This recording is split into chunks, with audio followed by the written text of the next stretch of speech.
ကျွန်တော် August ပဲဖြစ်ပါတယ်ကျွန်တော်ကတော့ချင်းမိုင်တက္ကသိုလ်ကအကြောင်းသားတစ်ယောက်ပဲဖြစ်ပါတယ်ခင်ဗျာဆိုတော့ဒီနေ့မှာပါဝင်ပြီးလာကြတဲ့ဒီ online ကနေကျွန်တော်တို့ကို join ပေးနေကြတဲ့ကျွန်တော်တို့ရဲ့ speaker တွေအားလုံးကိုကျေးဇူးတင်ပါတယ်လို့ကျွန်တော်ဒီကနေပထမဦးဆုံးပြောရင်းနဲ့အားလုံးကိုကျေးဇူးပါတယ်ဆိုတဲ့အကြောင်းလေးပြောရင်းနဲ့ပဲအာပထမအဆုံးဒီ live လေးအတွက်စပြီးတော့ဖွင့်လိုက်ပါတယ်ခင်ဗျာဆိုတော့ထပ်ပြီးတော့မသွားခင်လေးမှာကျွန်တော်တို့ဘာကြောင့်မလို့ဒီလိုမျိုးonline ဆွေးနွေးပွဲလေးလုပ်တယ်ဆိုတဲ့ဟာကိုလည်းနည်းနည်းလောက်မိတ်ဆက်ပေးချင်ပါတယ်ဆိုတော့မကြသေးခင်ကာလတွေမှာချင်းမိုင်တက္ကသိုလ်မှာတက်နေကြတဲ့ဒီမြန်မာကျောင်းသားကျောင်းသူတွေမှာပေါ့နော်သူတို့တွေရဲ့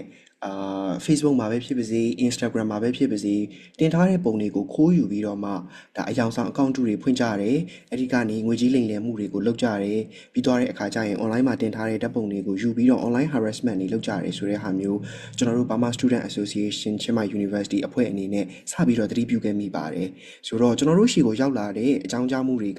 ကလုံးဝ formal complaint အနေနဲ့ရောက်လာတာမဟုတ်ပေမဲ့ကျောင်းသားအချင်းချင်းကျောင်းသူအချင်းချင်းကြားထဲမှာဒီလိုဆွေးနွေးနေကြတဲ့အရာလေးတွေရှိတယ်ဆိုတာကျွန်တော်တို့ကိုယ်တိုင်ရဲ့အဝင်းဝိုင်းထဲမှာရှိနေတဲ့သူတွေအားလုံးရဲ့ဒီ identity ကိုယူခံရမှုတွေ account တွေဖွင့်ခံရမှုတွေရှိတယ်ဆိုတဲ့ဟာတွေကိုစပြီးတော့သတိပြုခဲ့မိတာပေါ့နော်ဆိုတော့ဒီပြဿနာတွေက digital security ဘိုင်းဆိုင်ရာထိခိုက်မှုနဲ့တွေမဟုတ်ဘဲနဲ့ကျောင်းသားကျောင်းသူအချင်းချင်းကြားတွေကလူမှုဆက်ဆံရေးတွေကိုလည်းထိခိုက်စေနိုင်တယ်ယုံကြည်မှုတွေကိုလည်းပြပြစေနိုင်တယ်အဲ့ဒီရဲ့နောက်ထပ်အကျိုးဆက်အနေနဲ့တဦးတစ်ယောက်ချင်းစီအတွက်ဆိုရင်တော့ဒါစိတ်ပိုင်းဆိုင်ရာ well being နဲ့ဂုဏ်သိက္ခာပိုင်းဆိုင်ရာတွေကိုအများကြီးအကျိုးသက်ရောက်မှုတွေရှိစေနိုင်တဲ့အတွက်ကျွန်တော်တို့ကျောင်းသားတို့တွေအတွက်တော့တကယ်ကိုအရေးကြီးတဲ့ကိစ္စတစ်ခုဖြစ်လာတာပါဒါကြောင့်မို့လို့ဒီနေ့ဆွေးနွေးပွဲမှာပဲဒီ digital safety အကြောင်းနေ online ham တွေကတဦးတစ်ယောက်ချင်းစီနဲ့အတိုင်းအဝိုင်းတစ်ခုလုံးကိုဘယ်လိုမျိုးအကျိုးသက်ရောက်မှုတွေရှိစေနိုင်တယ်ဆိုတဲ့အကြောင်းနေပြီးတော့ဒီကျောင်းသားကျောင်းသူတွေအားလုံးဟာလည်း migrant လို့ခေါ်တဲ့ရွှေ့ပြောင်းလာတဲ့သူတွေဖြစ်တဲ့အညီသူတို့တွေရဲ့အတွေ့အကြုံတွေနောက်ပြီးတော့သူတို့တွေအနေနဲ့ဒီထိုင်းဥပဒေအကြောင်းဆိုင်ရာအရာတည်တဲ့ဟာလေးတွေဒါတွေကိုသက်ဆိုင်ရာကဏ္ဍတွေမှာအတီးတီးလှုပ်ဆောင်နေကြတဲ့ဒါတက်ကျွမ်းတဲ့ပညာရှင် speaker expert တွေနဲ့ကျွန်တော်တို့တကယ်ကိုအဓိပ္ပာယ်ရှိတဲ့ဆွေးနွေးခန်းလေးတစ်ခုကိုတနာရီ15မိနစ်လောက်အချိန်ယူပြီးတော့မှလုပ်သွားမှာပဲဖြစ်ပါတယ်ဆိုတော့ထပ်ပြီးတော့မိတ်ဆက်ရရင်တော့ကျွန်တော်ကတော့ August ပါဒီနေ့ဒီ discussion လေးကို moderator အနေနဲ့တာဝန်ယူပြီးတော့ဆောင်ရွက်သွားမှာပါပြီးတော့ကျွန်တော်အနေနဲ့အားလုံးအတွက်ဒီလုံခြုံပြီးတော့တကယ်ကိုအချင်းချင်း respect ရှိတဲ့ discussion လေးတစ်ခုဆွေးနွေးပွဲလေးတစ်ခုဖြစ်သွားအောင်လို့ကျွန်တော်တို့ဒီ speaker တွေအကုန်လုံးကကင်မရာပိတ်ထားပြီးတက်တောင့်တတပြောလို့ရအောင်လဲစီစဉ်ထားတယ်ဆိုတဲ့အကြောင်းလေးလည်းအရင်ဆုံးကျွန်တော်အနေနဲ့အကြောင်းကြားချင်ပါတယ်ခင်ဗျာဆိုတော့ကျွန်တော် speaker တွေကိုမေးခွန်းမမေးခင်ဒီ speaker တွေကဘယ်သူတွေလဲသူတို့တွေရဲ့ကျွမ်းကျင်မှုတွေနဲ့လှုပ်ဆောင်နေတဲ့အပိုင်းတွေကအကြောင်းအရာတွေကဘာတွေလဲဆိုတာကိုလည်းထပ်ပြီးတော့မိတ်ဆက်ပေးချင်ပါသေးတယ်ဆိုတော့ပထမဦးဆုံးအနေနဲ့ကျွန်တော်တို့ဖိတ်ထားတဲ့ speaker တွေကတစ်ယောက်ကတော့မဟတ်ဒီပဲဖြစ်ပါတယ်မဟတ်ဒီကတော့ဒီအရှိတောင်အာရှတဝင်းလုံးမှာနည်းပညာကိုအသုံးပြုပြီးတော့ဖြစ်ပွားနေတဲ့ဒါ gender အခြေပြုအကြမ်းဖက်မှုတွေ technological facilitated gender based violence တွေဒီကိစ္စတွေကိုsurvivor center approach နဲ့ကင်တွယ်ဖြေရှင်းနေတဲ့ stop online ham အဖွဲ့အစည်းရဲ့ program head ပဲဖြစ်ပါတယ် program lead ပဲဖြစ်ပါတယ်ဆိုတော့ Mahadi အဓိကလုပ်တဲ့လုပ်ငန်းတွေကတော့ online safety တွေ digital advocacy တွေနဲ့ survivor support system တွေကိုအဓိကထားပြီးတော့မှအထူးသဖြင့်ဒီလိုမျိုး online harassment တွေနဲ့နောက်ပြီးတော့အထီးလွယ်ရှလွယ်ဖြစ်တဲ့ဒီလူအတိုင်းဝိုင်းတွေကိုထိခိုက်စေတဲ့ digital ham တွေကိုတုံ့ပြန်ဆောင်ရွက်တဲ့လုပ်ငန်းစဉ်တွေပဲဖြစ်ပါတယ်ဒါအပြင်အသိပညာပေးတဲ့လုပ်ငန်းတွေလည်းလုပ်တယ်။နောက်ပြီးသွားရင်ဒါကိုယ့်ရဲ့လူမှုအတိုင်းအဝိုင်းထဲမှာကြုံတွေ့နေရတဲ့သူတွေကိုပြန်ပြီးတော့ကူညီပေးတဲ့ response လုပ်ပေးတဲ့ကိစ္စရပ်တွေလည်းလုပ်တယ်။အဲဒီကနေတဆင့်ဒီအကုန်လုံးအတွက် digital platform ပေါ်မှာရှိတဲ့သူတွေအကုန်လုံးအတွက်ပို့ပြီးတော့မှလုံခြုံစေတဲ့ပို့ပြီးတော့မှပါဝင်မှုတွေရှိစေတဲ့ဒီ digital space တွေတိစောင်းနိုင်မှုအတွက်ဆောင်ရွက်တဲ့နေရာမှာလည်းအတက်တရောပါဝင်နေတဲ့ဒါကျွန်တော်တို့ဖိတ်ခေါ်ထားတဲ့ speaker တယောက်ဖြစ်ပါတယ်ပြီးတော့ဒီမြန်မာနိုင်ငံရဲ့အခြေအနေတွေအတွင်းမှာ digital safety နဲ့ online handbuying ဆိုင်ရာ research တွေလည်းလုပ်နေတဲ့ဆရာမတယောက်ဖြစ်တယ်ပြီးတော့ဒီ evidence building initiative တွေမှာလည်းအများကြီးပါဝင်ဆောင်ရွက်နေတဲ့သူတယောက်ဖြစ်ပါတယ်ဆိုတော့ကျွန်တော်တို့ဒီမှာပါဝင်နေကြတဲ့သူတွေအနေနဲ့ Mahadi ကိုsticker လေးနဲ့ပဲဖြစ်ပေါ့နော်လက်ခုပ်လေးတီးပြီးတော့ကြိုးဆိုကြဖို့အတွက်ကျွန်တော်ဖိတ်ခေါ်ချင်ပါတယ်ခင်ဗျာဟုတ်ဆိုတော့နောက်ထပ်ကျွန်တော်မိတ်ဆက်ပေးခြင်းနဲ့ဒီနေ့မှာပါဝင်သွားမယ့် speaker တယောက်ကတော့မန်နန္ဒာဖြစ်ပါတယ်ဆိုတော့မန်နန္ဒာကတော့ Digisec Lab ရဲ့ senior program professional ဖြစ်ပါတယ်ပြီးတော့ဒီ digital safety ဘိုင်းနေအဲ့ဒီအပိုင်းတွေမှာအဓိကတာဝန်ယူပြီးတော့လှုပ်ဆောင်နေတဲ့သူဖြစ်တယ်ပြီးရင်ဒီလူအခွင့်အရေးတက်ကြွလှုပ်ရှားသူတွေသူတို့တွေကိုကာကွယ်အလူအခွင့်အရေးတွေကိုကာကွယ်နေကြတဲ့သူတွေပြီးသွားတဲ့အခါကျရင်ရှေ့ပိုင်းမှာတကယ်ကိုမှအာသွန်ခွန်ဆိုင်နဲ့စ조사လှုပ်ဆောင်နေကြတဲ့သူတွေပြီးသွားရင်တော့ journalist တွေသူတို့တွေအတွက် digital security နဲ့ digital safety trainer အဖြစ်ကူညီပံ့ပိုးပေးနေတဲ့သူတယောက်ဖြစ်ပါတယ် ဆိုတော့မန်နာအနေနဲ့ဒီ digital literacy training တွေအများကြီးလုပ်နေတယ် digital security training တွေကိုလူငယ်တွေကိုရောအရှိမကျွန်တော်ပြောခဲ့တဲ့အဖွဲ့အစည်းတွေလူပုဂ္ဂိုလ်တွေကိုရောသင်တန်းတွေပေးနေတယ်ပြီးသွားရင်ဒီ security auditing တွေကိုလည်းအချို့အဖွဲ့အစည်းတွေနဲ့အတူတူလက်တွဲပြီးတော့ဆောင်ရွက်နေပါတယ်ဒါအပြင်အခုလိုမျိုးကျွန်တော်တို့ဒီနေ့လုပ်နေကြတဲ့ဆွေးနွေးပွဲမှာဆွေးနွေးသွားမဲ့ digital threats တွေဖြစ်ပွားလာတဲ့အခါမှာလည်းဘယ်လိုမျိုးချက်ချင်းတုံ့ပြန်လို့ရတဲ့နည်းလမ်းတွေကိုတက်နိုင်တဲ့ဘက်ကနေကူညီထောက်ပံ့ပေးနေလဲဆိုတာကိုလည်းမန်နနာကဒီနေ့ဆွေးနွေးပွဲမှာထည့်ပြီးတော့ပြပြသွားမှာဖြစ်ပါတယ်ဆိုတော့ကျွန်တော်နဲ့အတူတူမန်နနာကိုအားလုံးပဲလက်ခုပ်တီးပြီးတော့ကြိုဆိုပေးပါဦးခင်ဗျာနောက်ထပ်ကျွန်တော်တို့ရဲ့ဒီနေ့ဆွေးနွေးပွဲမှာပါဝင်သွားမယ့်ဆရာမကတော့ဆရာမ ice ပဲဖြစ်ပါတယ်ဆိုတော့ man ice ကတော့ဒီ migrant rights တွေရဲ့အဓိကဖြစ်နေတဲ့အကြောင်းအရာ migrant တွေနဲ့ပတ်သက်တဲ့အကြောင်းအရာတွေပြီးတော့ migrant တွေနဲ့ပတ်သက်တဲ့အခွင့်အရေးတွေကိုတက်နိုင်သမျှဒါ advocate လုပ်နေတဲ့သူဖြစ်တယ်ပြီးတော့ဒီ migrant လူမှုအတိုင်းအဝန်းတစ်ခုလုံးအတွက်paralegal အနေနဲ့၄နှစ်ကျော်ကြာလုပ်ကင်ခဲ့တဲ့အတွေ့အကြုံရှိပါတယ်ပြီးတော့ဥပဒေရေးအထောက်ပံ့နေပေးတဲ့အပြင်ဒီထိုင်းဘာသာစကားသင်ကြားတဲ့ဆရာမတစ်ယောက်နဲ့လည်းလက်ရှိအလုပ်လုပ်ကင်နေပါတယ်ပြီးတော့ထိုင်းဘာသာပြန်အနေနဲ့လည်းလုပ်ကင်နေတဲ့ဆရာမတစ်ယောက်ပဲဖြစ်ပါတယ်ပြီးတော့ထိုင်းမှာ migrant တူအနေနဲ့ဆရာမကိုယ်တိုင်ကပဲ10နှစ်ကျော်နေထိုင်ခဲ့ပြီးတော့မှသူကိုယ်တိုင်ပဲဒီလိုမျိုးရွှေ့ပြောင်းလုပ်သမားအနေနဲ့အလုပ်လုပ်ခဲ့ဘူးတယ်ပြီးတော့အဲ့ဒီကနေရရှိလာတဲ့အတွေ့အကြုံတွေကိုလည်းပိုင်ဆိုင်ထားတာဖြစ်တဲ့အတွက်ကြောင့်မို့လို့ဒီကျွန်တော်တို့လိုမျိုးចောင်းသားတို့အနေနဲ့ migrant ဖြစ်လာတဲ့အခါမှာဆရာမနာကနေတဆင့်ဘယ်လိုမျိုးကြုံတွေ့ရနိုင်လေရှိလဲပြီးတော့ရင်ဒီလိုမျိုး migrant တွေအနေနဲ့ကြုံတွေ့ရတဲ့အခါဘယ်လိုမျိုးဥပဒေတွေကများကျွန်တော်တို့ကိုကူညီကာကွယ်ပေးမလဲဆိုတာကိုထိုင်းနိုင်ငံရဲ့ context အခြေအနေနဲ့ရှင်းပြီးတော့ဆရာမကတော့ပြပြသွားမှာဖြစ်ပါတယ်ဆိုတော့နောက်ဆုံးအနေနဲ့ကျွန်တော်တို့ကိုထပ်ပြီးတော့အားဖြည့်ပေးထားတဲ့ကျွန်တော်တို့ရဲ့မိတ်ဆွေတယောက်လည်းရှိပါသေးတယ်သူကတော့ကျွန်တော်တို့ချင်းမိုင်တက္ကသိုလ်ကကျောင်းသားကိုစင်ဘိုဦးပဲဖြစ်ပါတယ်ဆိုတော့ကိုစင်ဘိုဦးကတော့အခုချင်းမိုင်တက္ကသိုလ်မှာဒုတိယနှစ်တက်ရောက်နေတဲ့ကျောင်းသားဖြစ်ပြီးတော့မှ Bachelor of Laws ကိုလည်းရရှိထားတဲ့ကျောင်းသားတယောက်ဖြစ်ပါတယ်ပြီးသွားရင် Diploma in Social Science ကိုလည်းရရှိထားတယ်ပြီးတော့အခုလက်ရှိမှာ Burma Institute for Rural Development မှာ Program Manager အနေနဲ့လည်းတာဝန်ထမ်းဆောင်နေတဲ့ဒါကျွန်တော်တို့ရဲ့လုပ်ဖော်ကိုင်ဘက်မိတ်ဆွေတယောက်ဖြစ်ပါတယ်ပြီးတော့ကျွန်တော်တို့ Burma Student Association ချင်းမိုင် University ရဲ့အဖွဲ့ဝင် member တွေဦးလည်းဖြစ်ပါတယ်ဆိုတော့အခုနကကျွန်တော်မိတ်ဆက်ပေးသွားတဲ့ဆရာမ ice နဲ့ဆရာစင်ဘိုဦးကိုစင်ဘိုဦးအဆင်ပြေသလိုခေါ်လို့ရပါတယ်ဆိုတော့သူတို့နှစ်ယောက်ကိုထပ်ပြီးတော့လက်ခုပ်လေးတွေနဲ့ဖိတ်ခေါ်ပေးကြပါအောင်ခင်ဗျာ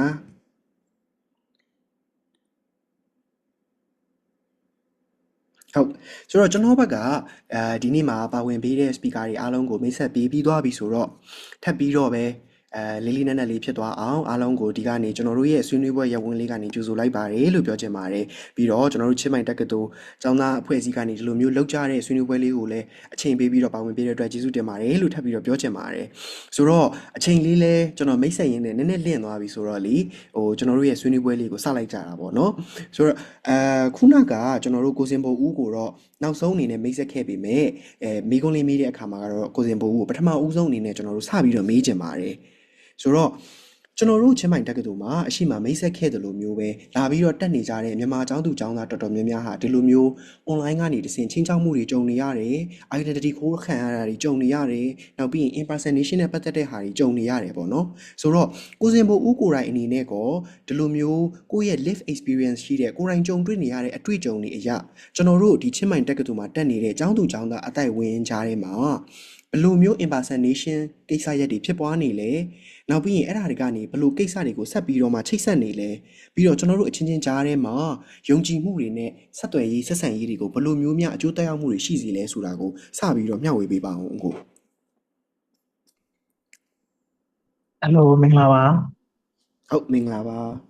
မင်္ဂလာပါဆိုတော့တိတိကျကျမိတ်မဆက်လိုက်ဘူးเนาะဟုတ်ဒါရှောင်းအများကြီးမိတ်ဆက်စကားတွေတိတိကျကျပြောကြပြရလဲကျေးဇူးတင်ပါတယ်ပြီးတော့ဒီနေ့ဒီပွဲလေးကို organize လုပ်ပြရလဲBSC တင်းတကူလုံးကျေးဇူးတင်ပါတယ်ဟုတ်ကျွန်တော်တို့ပေါ့နော်လက်ရှိအခု BSC ကနေပြီးတော့ပဲဦးစီးပြီးတော့လုပ်ပေးနေတယ်လို့ပဲပေါ့နော်ကြုံတွေ့နေရတာဒီကျောင်းသူကျောင်းသားတွေတော်တော်များများသူများနိုင်ငံမှာလာနေတယ်ပြီးလို့ရှိရင်ဒီ online ကနေပြီးတော့ပေါ့နော်ဒီ scamming ပေါ့အရန်ခဏတိုင်းတွေ့ကြုံနေကြဒါစိတ်ပူစရာကိစ္စရပ်တစ်ခုဖြစ်နေပေါ့နော်ကျောင်းသားကျောင်းသူကြားထဲမှာဆိုတော့ကျွန်တော်တို့ကိုယ်တိုင်လည်းကြုံတွေ့နေရတယ်ပြီးတော့ပတ်ဝန်းကျင်မှာလည်းခဏတိုင်းကိုကြားရတဲ့ကိစ္စရပ်တစ်ခုဖြစ်နေတယ်ပေါ့နော်ဆိုတော့ပထမဆုံးကိုယ်တိုင်ကြုံတွေ့ရတဲ့အကြောင်းအရာဆိုတော့လုံးဝ scamming ထိသွားတာမဟုတ်ဘဲနဲ့ဘယ်လိုကိစ္စတွေကြုံလဲဆိုတော့ဒီကျွန်တော်တို့Instagram မှာပြီးလို့ရှိရင် Telegram Viber ဒီ3ခုစလုံးမှာပေါ့နော်ဘာတွေလုပ်လဲဆိုတော့ပထမဆုံးကျွန်တော်အနေနဲ့ကြုံတွေ့ရတာဆိုလို့ရှိရင်message တွေဝင်လာတယ်ပေါ့နော် message တွေကဘာလဲဆိုတော့ဒီမှာပေးထားတဲ့ link ကိုဝင်ပြီးတော့ phone number ကိုအကြည့်ပေးပြန်လုပ်ပေးပါ registration ပြန်လုပ်ပေးပါစသဖြင့်ပေါ့နော်နောက်တစ်ခုကဒီ Telegram နဲ့ Viber မှာဆိုလို့ရှိရင်group invitation တွေပေါ့နော် so တခါတလေကြားလို့ရှင်လေဒီ ATM Plus နဲ့ပတ်သက်တာတွေလည်းပါတယ်တခါတလေကြားလို့ online scam တွေဒီငွေကြေးနဲ့ပတ်သက်တဲ့လောင်ကစားနဲ့ပတ်သက်တဲ့ဥစ္စာတွေပေါ့နော်ဆိုတော့ဒါမျိုးတွေကကျွန်တော်တို့ကဘယ်သူမှလည်းမဆက်သွယ်ဘူးဘာမှလည်းလုပ်မနေဘူးကိုအကောင့်နဲ့ကိုဘာတော့အေးစစ်စစ်နေပေမဲ့ဒီ message တွေကခဏတိုင်းဝင်လာတယ်ပေါ့နော်ဆိုတော့ခဏတိုင်း block တာဘာညာမျိုးရှိတယ်ဆိုတော့ဒါကဒီလူတိုင်းဒီပါကြုံတွေ့ရတဲ့ဒါ message တွေကိုဒီတခြားသစိမ်းနေဆရာတွေဝင်လာတာပေါ့နော်နောက်ဒုတိယတစ်ခုဘာကြုံတွေ့ရလဲဆိုတော့ကျွန်တော်တို့ရဲ့ဓာတ်ပုံတွေကျွန်တော်တို့ရဲ့နာမည်တွေကိုအသုံးချပြီးတော့ပေါ့နော် account တွေထပ်ပြီးတော့ဖွင့်တယ်ဖွင့်ပြီးတော့အဲ့ဒီ account တွေကနေပြီးတကယ်ချင်းနေစီပတ်စံလိုက်ချီတယ်ပေါ့နော်ဆိုတော့ကျွန်တော်နာမည်နဲ့ account နဲ့တော့အဲ့လိုမျိုးတော့အလုံးမခံခဲ့ရဘူးတကယ်သိပြီးတော့စေလီမောတော့ဆိုတော့ပတ်စံလာချီရတော့ကြုံခဲ့ရတယ်ဆိုတော့တကယ်ချင်းနေရဲ့ပုံတွေသုံးတယ်နာမည်တွေယူသုံးတယ်ပြီးတော့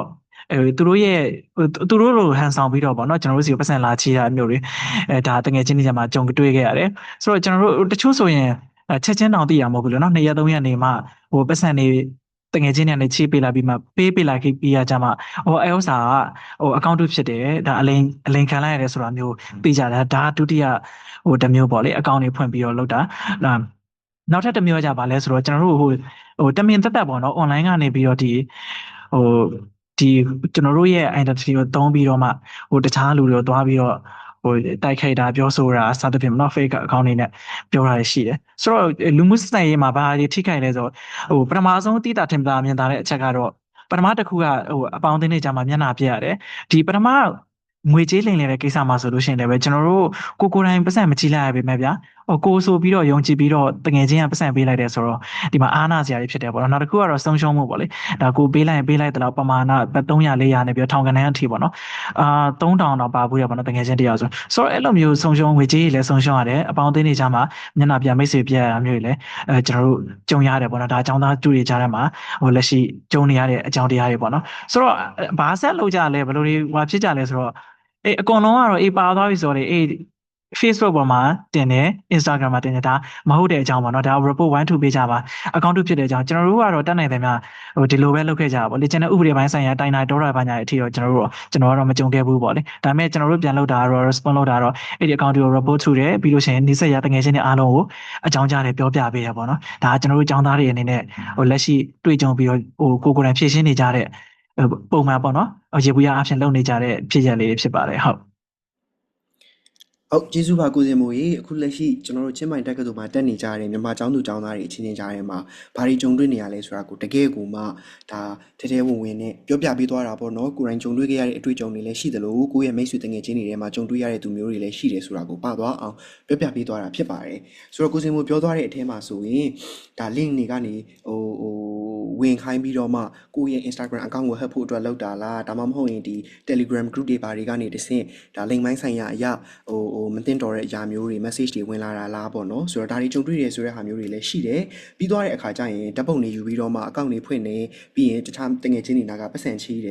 ်ပြီးတော့အဲ့လိုမျိုးပဲဓာတ်ပုံတွေနဲ့အတူတူ account တွေဖွင့်ပြီးတော့တခြားသူတွေကိုလိုက်ပြီးတိုက်ခိုက်တယ်ပေါ့ဆိုတော့တိတဲ့သူတွေအချင်းချင်းကြားထဲမှာတော့ဒါကတကယ်ကိုမှပေါင်းသစ်ဆက်ဆံရေးတွေကိုအများကြီးထိခိုက်စေနိုင်တယ်ကျွန်တော်တို့ကျောင်းသူကျောင်းသားအချင်းချင်းကြားထဲမှာရှိနေကြတဲ့ဒါအစကတည်းကရှိနေရင်းနှီးခင်မင်မှုတွေတဟဇာတာဖြစ်မှုတွေကိုအများကြီးအကျိုးသက်ရောက်မှုရှိစေတဲ့အရာတွေပေါ့နော်ဆိုတော့ဒီလိုမျိုးအရာတွေအတွက်ကြောင့်မို့လို့အကျိုးဆက်အနေနဲ့ပဲအချင်းချင်းကြားထဲမှာအာနာရတာပြီးတော့ဒါ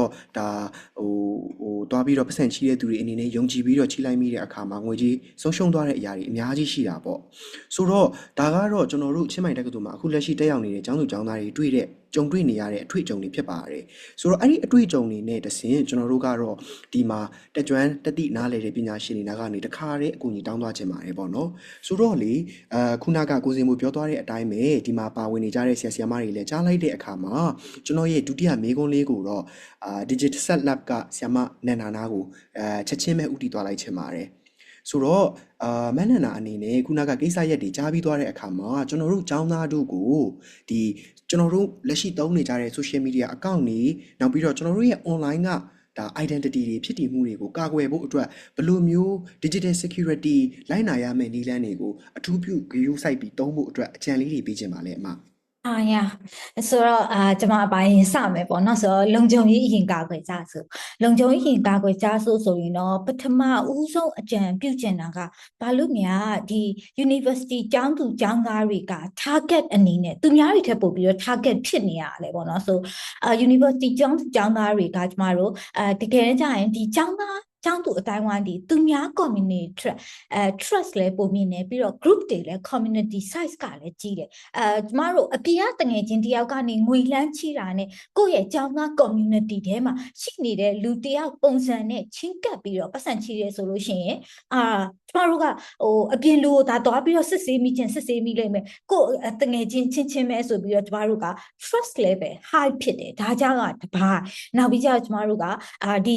လုံခြုံရေးကာကွယ်မှုအားနည်းတဲ့တပိုင်းပေါ့နော်ဒါပေမဲ့လို့ကျမတို့ကအရန်ကြီးနည်းပညာမြင့်2 state ပုံပွင့်လင်းလင်းပြောရရင်3ဆရာတိတ်မလို့ဘူးကျမတို့ရဲ့ဒီ community trust ကိုပဲကျမတို့ကအားတာချက်အနေနဲ့ပြန်ပြီးတော့အသုံးပြုတဲ့နယ်ပေါ့နော်ဟုတ်တယ်ကျမတို့ community ကအားကောင်းတယ်ဒီဟာနဲ့တပြိုင်နက်တည်းကျမတို့ကအချင်းချင်းကြားထဲမှာလဲဒါတည်တယ်တို့တွေကတနည်း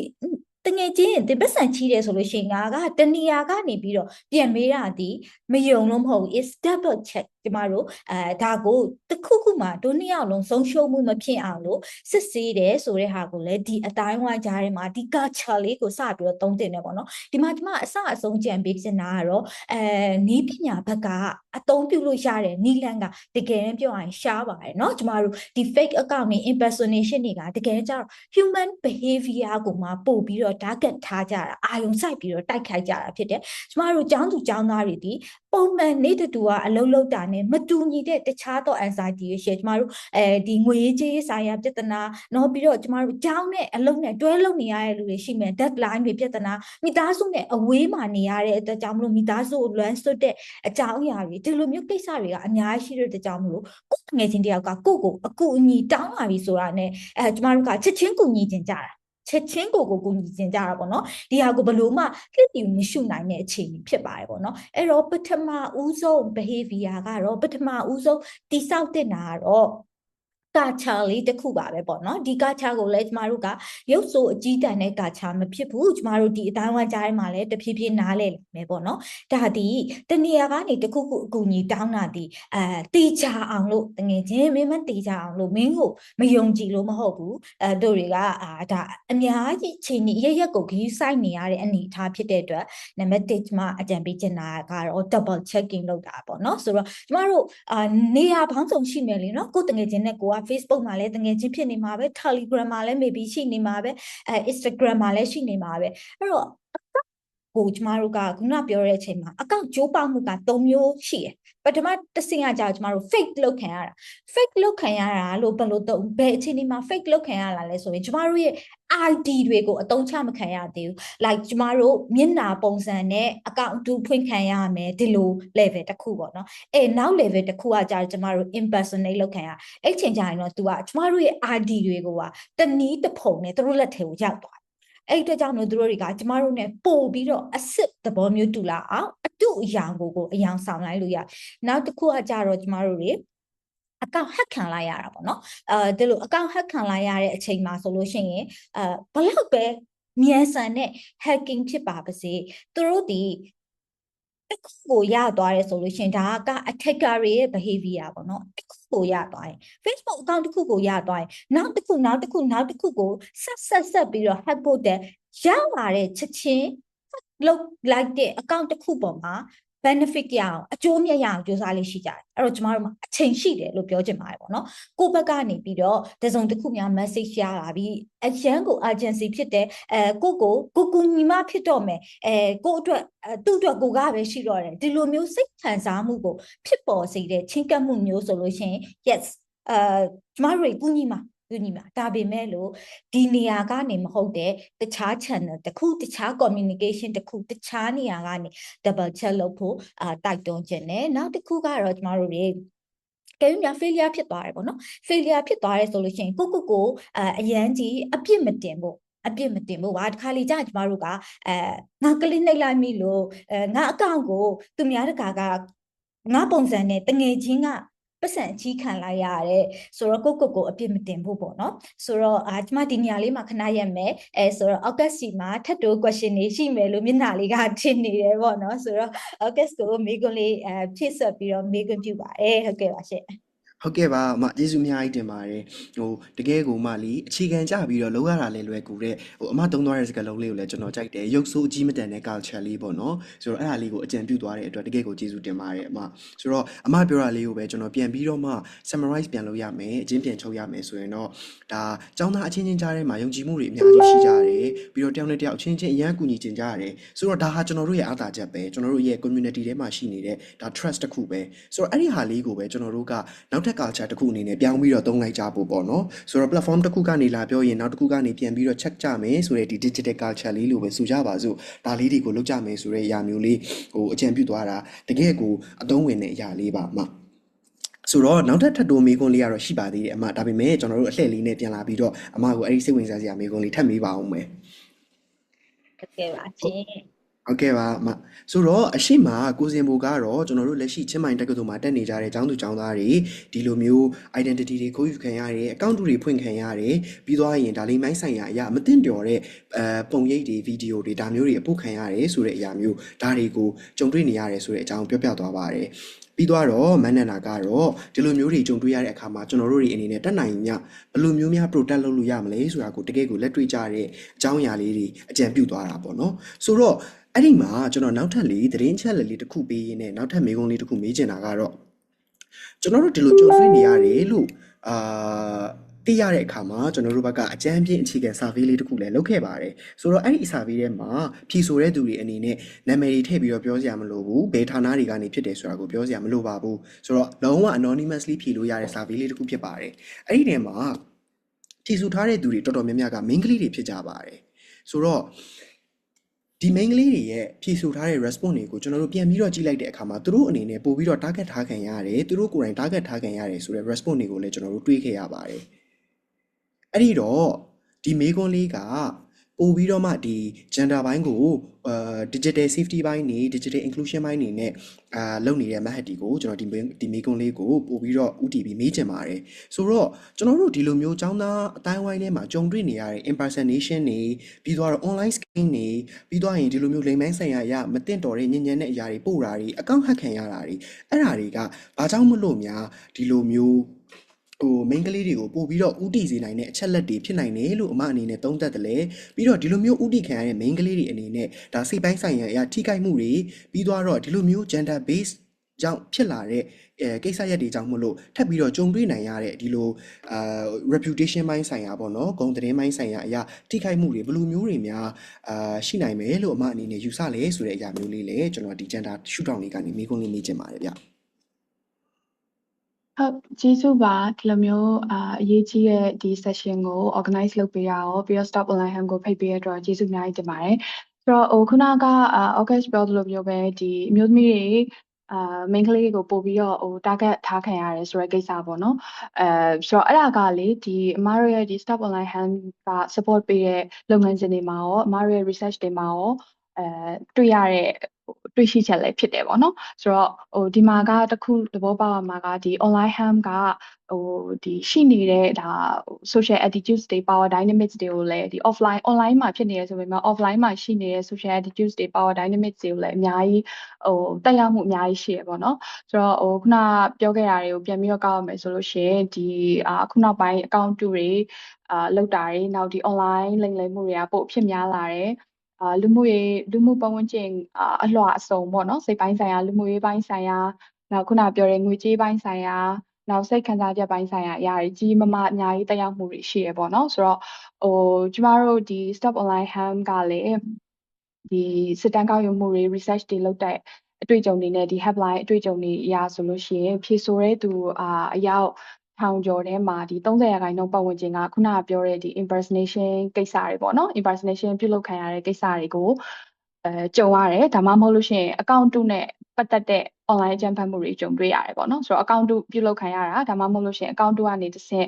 ဒီလိုမျိုး online harassment တွေခုနကပြောလိုမျိုးဒီ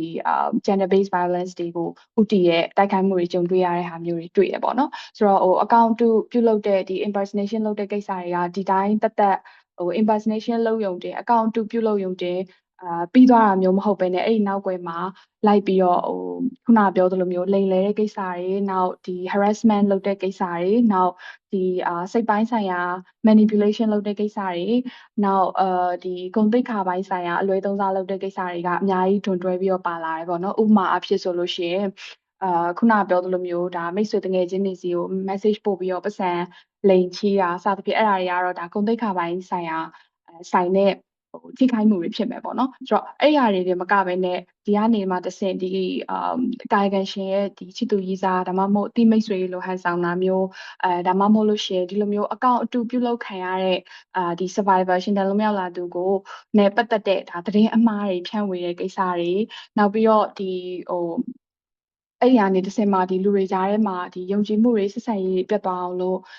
့ဒီကာယကံရှင်ကဘယ်သူဘယ်ဝါဖြစ်တယ်ဆိုတော့တက်တွေကိုအသုံးချပြီးတော့တိုက်ခိုက်မှုမျိုးတွေလုပ်တတ်ကြတယ်ပေါ့နော်ဆိုတော့online ပေါ်မှာဖြစ်တဲ့ကိစ္စတွေအကြမ်းဖက်မှုတွေကများသောအားဖြင့်သတိထားမိမယ်ဆိုလို့ရှိရင်အများကြီးမြန်မြန်ဆန်ဆန်ပြန့်နှံ့တယ်ပေါ့နော်ဆိုတော့အမြန်မြန်ဆန်ဆန်ပြန့်နှံ့တဲ့တောင်မလို့အထူးသဖြင့်ဒီလိုမျိုးတယောက်နဲ့တယောက်အပြန်အလှန်နီးစပ်ကြတဲ့အတိုင်းဝိုင်းဒီလို close knit communities တွေထဲမှာဆိုလို့ရှိရင်ဒီလိုမျိုး account တွေတောင်မို့လို့ဖြစ်တဲ့စိတ်ပိုင်းဆိုင်ရာထိခိုက်မှုတွေဂုဏ်သိက္ခာပိုင်းဆိုင်ရာညှိုးနှွမ်းမှုတွေကဒီလိုမျိုးဒီ screenshot တွေပြန်ပြီးတော့ share လိုက်တာမျိုးနဲ့တစ်ဆင့်ကောလာဟလတွေကနေတစ်ဆင့်အချိန်တိုအတွင်းမှာမြန်မြန်ကြီးမားသွားတတ်တယ်ပေါ့လေဆိုတော့ခုနပြောသလိုအထူးသဖြင့်အမျိုးသမီးတွေ LGBTQ+ တိုင်းဝိုင်းနေဆိုလို့ရှိရင်ဒီလိုမျိုး account ပြုလုပ်တာတွေကနေတစ်ဆင့်gender based harassment ပေါ့နော်ဆိုတော့ gender ကိုအခြေပြုတဲ့online အကြမ်းဖက်မှုတွေအဆင့်ပြောင်းလဲသွားတတ်တယ်ပြီးတော့အထူးသဖြင့်လိမ်မိုင်းဆိုင်ရာကောလာဟလတွေဖြန့်တာအရှက်ခွဲတာပြီးတော့ဒီ misogynist attacks တွေပေါ့နော်ဆိုတော့မုန်းတီးတိုက်ခိုက်မှုတွေလုပ်တာမျို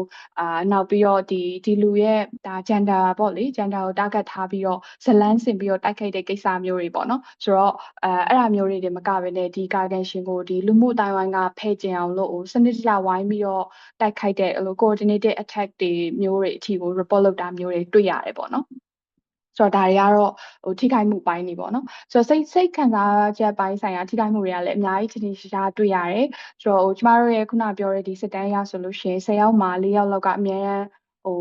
းစိုးရိမ်ကြောက်လန့်စိတ်နဲ့ anxiety နဲ့နေရပြီးတော့10ယောက်မှာ3ယောက်ကအများအားဒီစိတ်ကြယောဂပေါ့နော် depression နဲ့ဆက်တဲ့ခံစားချက်တွေအထိကြုံတွေ့ရတယ်ပေါ့နော်ဆိုတော့ခုနပြောသလိုမျိုးဒီ online ကြမ်းဖက်ခံရတဲ့ survivor တော်တော်များများကသူတို့မှာအများအားစိုးရိမ်ဒုက္ခရောက်ရတာအရှက်ရတာသူများထင်လွဲမှာကိုကြောက်တာနောက်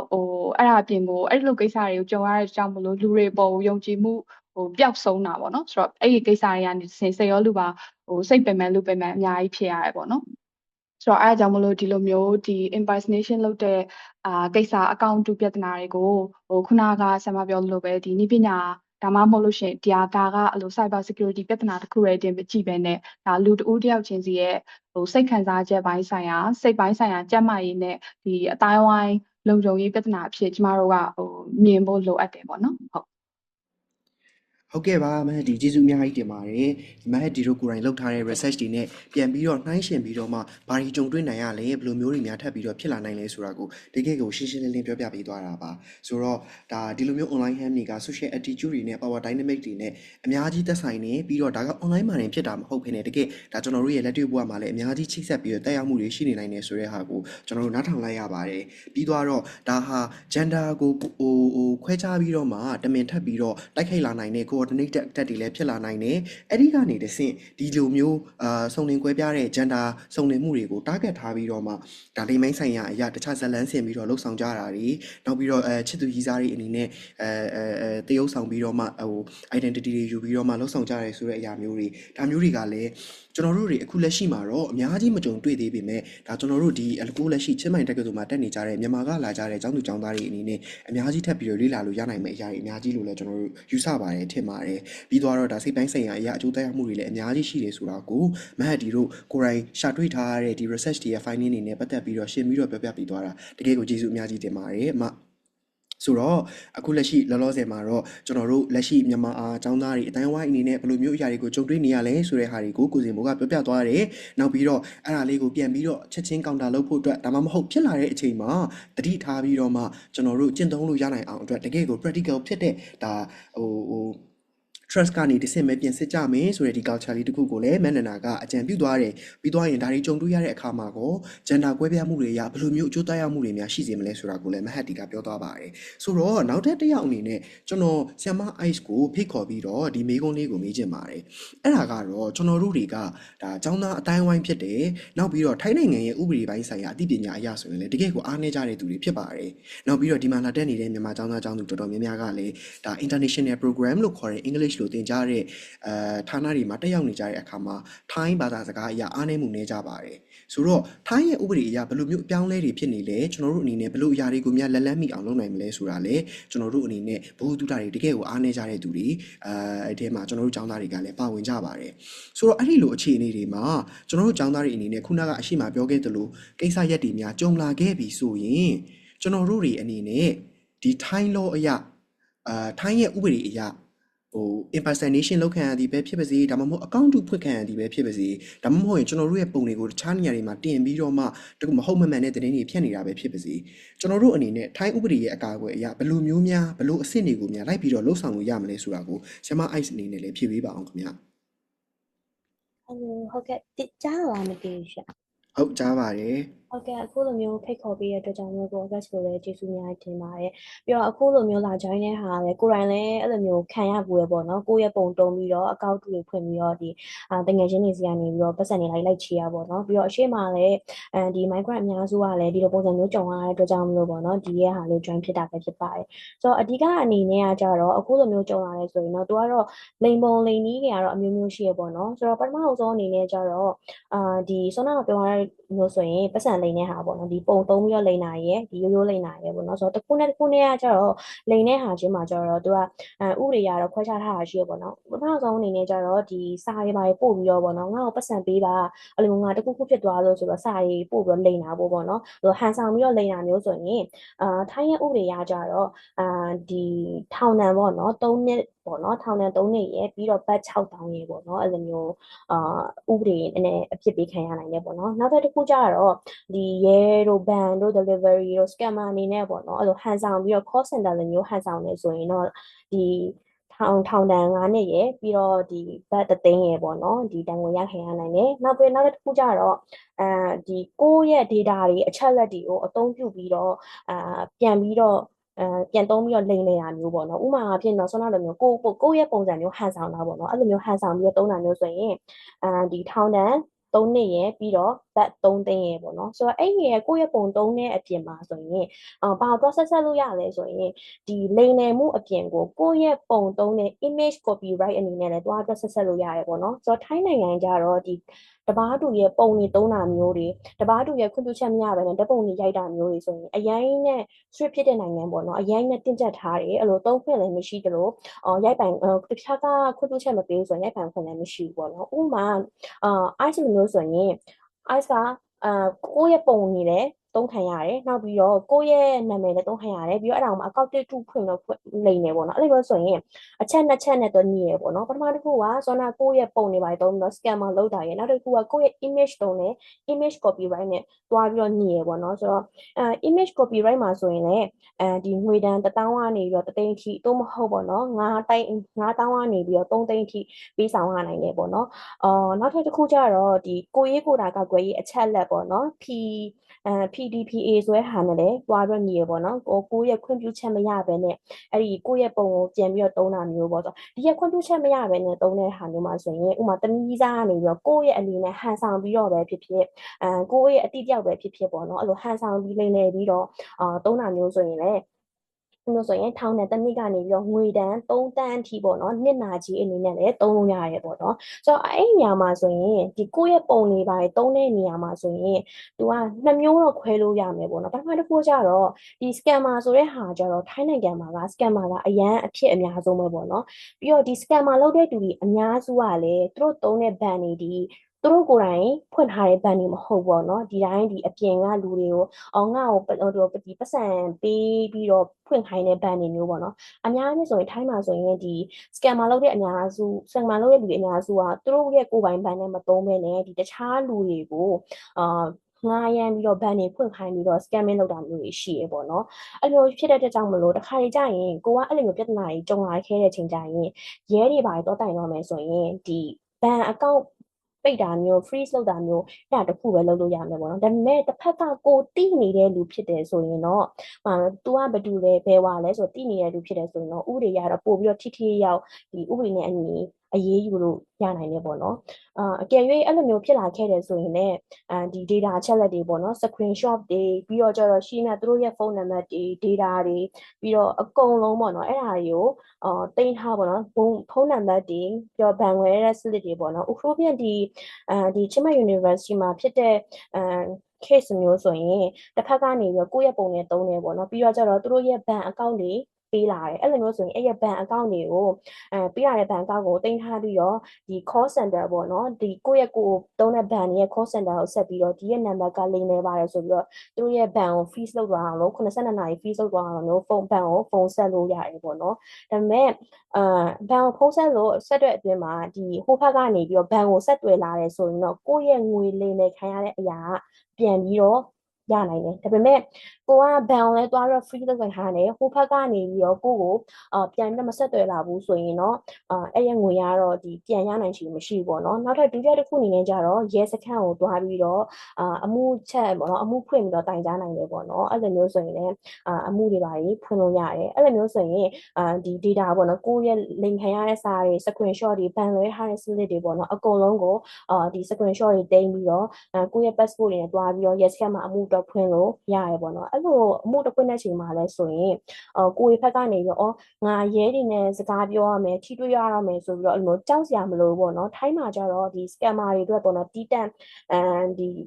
ီလောက်ထားတဲ့ဒီ yes scan တွေရှိရပေါ့နော်အဲ့လိုမျိုးတွေမှာတွားပြီးတော့တတိုင်လို့ရတယ်အင်္ဂလိပ်လိုလည်းတခြားပြောလို့ရတယ်ပေါ့နော်လိမ်နေတယ်ဆိုရင်လည်းလိမ်နေခံရတဲ့အကြောင်းပေါ့နော်ဒီ migrant တွေမှာဆိုရင်ဖြစ်တဲ့ဟာမျိုးဆိုရင်ဒီပွဲစားတွေပေါ့နော်ပွဲစားတွေ agent တွေဆိုရင်လည်းသူတို့ကလည်းအဲ့လိုပဲ scammer တမောလုံးပဲလိမ်တာပဲဒါပေမဲ့ပွဲစားတွေ agent တွေအများစုကြတော့မြန်မာတွေဖြစ်တယ်သူတို့ရဲ့ဘဏ်တွေကတော့သူတို့ကိုယ်ပိုင်ဘဏ်နဲ့တုံးကြတယ်ပြီးတော့အဲ့လိုဆိုရင်လည်းအဲ့လိုဆိုရင်တော့ဒီလိမ်လည်ခံရတဲ့အမှုတွေကပို့ပြီးတော့လိုက်ရတာပိုလွယ်တယ်ပေါ့နော် yes scan တွားပြီးတော့သူတို့ရဲ့ data ချက်လက်တွေရဲ့ဒီအလိမ်ခံထားရဲ့ screenshot တွေရဲ့ရှိ냐ဒီ data ရဲ့အားလုံးကိုတင်ထားပြီးတော့ဒီ yes scan မှာတွားပြီးတော့တိုင်လို့ရတယ်ပေါ့နော်ဆိုတော့အဲ့လိုမျိုးတွားတိုင်တဲ့အချိန်မှာလည်းတခုတတိထားမှာကျတော့ဒီ screenshot တွေကရေးထားတဲ့ဟာမြန်မာလိုမျိုးတို့အင်္ဂလိပ်လိုမျိုးတို့အဲ့လိုမျိုးဖြစ်နေရဆိုရင်တော့အကုန်လုံးကိုဒီထိုင်းစာဘာသာနဲ့ပေါ့နော်ဘာသာပြန်ပြီးတော့အဲ့ဟာကို print ထုတ်ပြီးတော့ yes scan ကိုတွားပြီးတော့တင်ရမယ်ပေါ့နော်တင်တဲ့ချိန်မှာလည်းဒီငါကအဲ့လိုဆိုအလုပ်ရှုပ်ပါတယ်ငါသွားမတိုင်တော့ဘူးပေါ့နော်အဲ့လိုဘာသာလဲပြန်ရအောင်မယ်ဆိုပြီးတော့အဲ့လိုမျိုးလုပ်လိုက်တာမျိုးရှိရပေါ့နော်ဒါပေမဲ့အဲ့ဒါကျတော့အဲ့လိုမျိုးဒီတီးတက်ရင်ဘာသာပြန်ကြမလို့ပေါ့နော်ဒီ Google Translate တို့ဘာတို့နေမှာအဲ့ screenshot ကိုတင်ပြီးတော့ဒီ translate လုပ်ခိုင်းပြီးတော့အဲ့ရလာတဲ့ဟာနဲ့ပဲ yes scan ကိုတွားပြီးတော့အကြောင်းကြားလို့ရတယ်ပေါ့နော်နောက်တစ်ခုအနေနဲ့ကျတော့ဒီအဲ့လိုမျိုးတွေဖြစ်လာရဲဆိုရင်ဒီဘယ်လိုပြောမလဲဒီဘဏ်ကိုသွားအကြောင်းကြားတာမျိုးနောက်ပြီးတော့ဒီရှိမြ data တွေ identify Facebook line profile link တွေတို့ဘဏ်ကောက်တို့ငွေလဲ slip တို့ screenshot တွေပေါ့နော်အားလုံးကိုဒီတင်ထားပြီးတော့နီးစက်ရ yes scan တွေမှာသွားတိုင်လို့ရတယ်ပေါ့နော်ဥပမာ CNU မှာဆိုရင်ဒီ CNU နာကရှိတဲ့ yes scan မှာဆိုရင်သွားပြီးတော့တိုင်လို့ရတယ်ဒီမဟုတ်ဘဲနဲ့တခြားဒီချင်းမိုင် area ကနေပြီးဖြစ်တယ်ဆိုရင်တော့ဒီချင်းမိုင်ရဲ့ဒီကျုံးလေရဒီ yes scan မှာသွားပြီးတော့တိုင်လို့ရတယ်ပေါ့နော်နောက်ပဲတစ်ခုကြတော့ဒီအကယ်၍ပေါ့နော်အဲ့လိုမျိုးဖြစ်တဲ့ချိန်မှာတစ်ခါကျရင်ကိုရလေမိပြီးတော့ကိုရဲ့ဘန်တွေကနေပြီးတော့လွဲဖြစ်ခဲ့တာမျိုးဆိုရင်လည်းဥပမာဆိုတစ်ခါလေး scammer ရဲ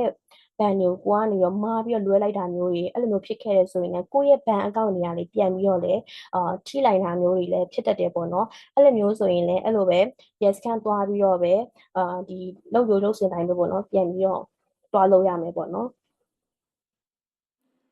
ဟုတ်ကျေးဇူးပါဒီမှာအိုက်ရှင်အခုလိုမျိုးတကယ်ကိုဒါ ဒီလိုမျိုးတွေကျူးလွန်ခံရပြီဆိုရင်ဘယ်ကနေဘယ်လိုတိုင်ကြားလို့ရနိုင်လဲချင်းမိုင်တက္ကသိုလ်နဲ့အနည်းဆုံးဆိုရင်တော့အရှိတက်တက်မှာရှိတဲ့ရဲစခန်းရှိတယ်ဆိုတာမျိုးတွေလည်းပြောပြသွားတယ်ပြီးသွားတော့ဒါကိုယ့်ကိုဒီလိုမျိုးလာပြီးတော့ချိုးဖောက်မှုတွေလုပ်လာတဲ့အခါမှာကိုယ့်ကိုဒီလိုမျိုးidentity လာပြီးတော့မှလူယူခံရပြီးတော့တစ်ဖက်မှာသွားပြီးလိမ်လည်မှုတွေလုပ်တဲ့အခါမှာဒါမှမဟုတ်ရင်ကိုယ်တိုင်ရှိကိုလာပြီးတော့မှဒီလိုလိမ်လည်တဲ့အခါမှာသွားတိုင်ရင်ဒါထိုင်းဥပဒေတွေအနေနဲ့ဘယ်လိုမျိုးများပြန်ပြီးတော့တာဝန်ခံမှုရှိအောင်လို့ပြန်ပြီးထိန်းချောင်းထားပေးတယ်ကာကွယ်ထားပေးတယ်ဆိုတဲ့ဟာတွေကိုလည်းဒါတန်ချင်းငွေတွေနဲ့ကောပြီးတော့ဒီထောင်တန်တွေနဲ့ကောတကယ်ကိုမှအ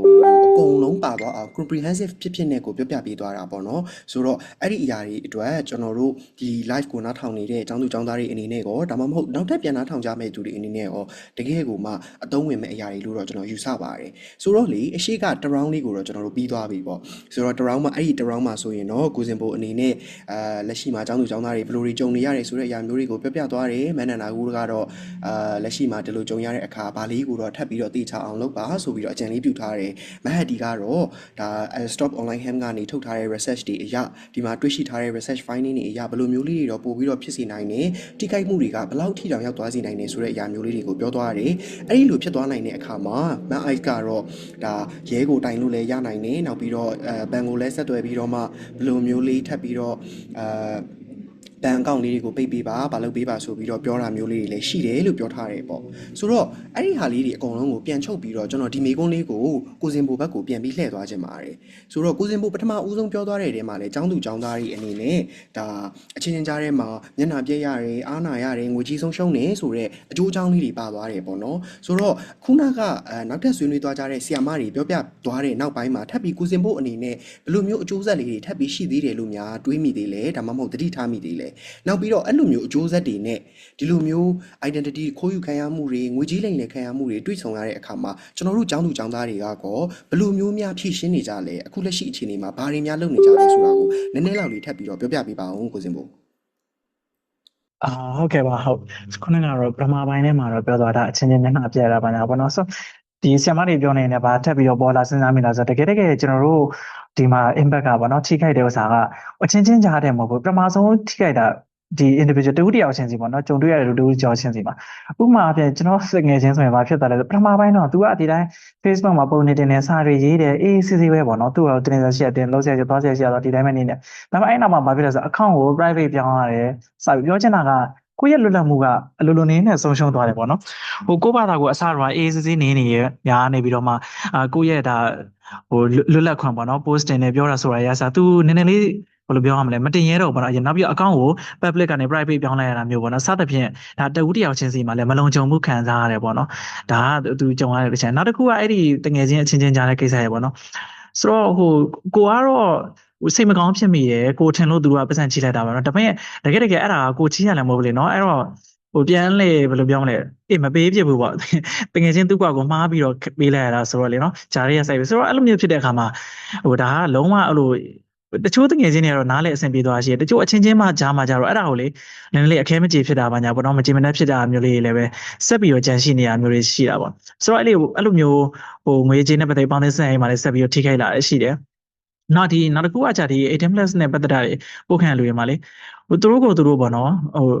ဟိုငါများဘာများမားသွားလို့လဲပေါ့နော်ဒီမှာဘယ်နေမှာဘယ်လိုဖြစ်သွားလဲပါအမေရိကန်ကဒါတက်ကြီးကိုလာပြီးတော့ဟိုဘယ်လိုပြောမလဲဒီလိုမျိုးပုံနေပို့ရဲစာတွေပို့ရဲလာပြီးလောက်ကြတာပေါ့နော်ဒါပေမဲ့ဒီပို့ခံလိုက်တဲ့လူစိတ်ထဲကိုနိုင်မှာကွာဒီ social media တွေနဲ့ပတ်သက်ပြီးတော့အယုံကြည်ကင်းမဲ့သွားတာအဲ့လိုစိတ်ထဲမှာမလုံးကြုံခံစားရတယ်ပို့ပြီးတော့တိုးလာတယ်ပေါ့နော်ဒါမျိုးတွေကြုံရတယ်ပေါ့ဘယ်လိုမျိုးဖြစ်ရှင်းကြလဲဆိုတော့ဟိုပထမအများဆုံးလုပ်တာတော့ဒီ account တွေကို public မဟုတ်ဘဲ private ပြောင်းလိုက်တာမျိုးတွေပေါ့နော်ဒါအများဆုံးလုပ်တယ်နောက်တစ်ခုကကြတော့အဲ့လိုတခုခု scamming လောက်ခံရတယ်ဆိုလို့ရှိရင်ဒီအကြောင်းကိုဟိုတကယ်ချင်းပြောကြဆိုကြပြီးတော့ငါဒီဥစ္စာတော့ဝိုင်းကူညီပြီးတော့ report ထုတ်ပေးကြအောင်ပြောကြအောင်ဆိုကြအောင်ဒါမျိုးလေးပဲကျွန်တော်တို့ဖြည့်ရှင်းကြပါတော့ဟိုကျွန်တော်အတိအရွယ်မှာတော့လေအဲ့လိုမျိုးရေစကန်အထိသွားတိုင်တာဒါမှမဟုတ်အဲ့လို process တွေလုပ်တဲ့လူတွေတော့မကြုံဘူးသေးဘူးပေါ့နော်ဟိုသူတို့အနေနဲ့လည်းဒါရှုပ်တယ်လို့လည်းမြင်တဲ့ကိစ္စလည်းတစ်ခုဖြစ်တယ်ပေါ့လေနောက်တစ်ခုကအဲ့လိုမျိုးပို့ခံရတယ်ပုံနေပို့ခံရတာဘာညာဆိုလဲဟို တချို့ဆိုရင်ဘယ်သူ့ဟိုမှာတောင်အဲ့လိုကြီးလိုက်ပြောမနေပါဘူးကျွန်တော်တို့ခင်တဲ့လူလာသိရအမှာကြောင့်လဲဆိုရှက်เสียလို့မြင်ကြတယ်နော်ရှက်ကြတယ်ပေါ့အဲ့မျိုးပြောခံတယ်ဆိုခံတယ်ဆိုတာလေဆိုတော့အမျိုးသမီးတွေမဟုတ်ပါအမျိုးသားတွေလည်းအဲ့လိုမျိုးပုတ်ခံရတယ်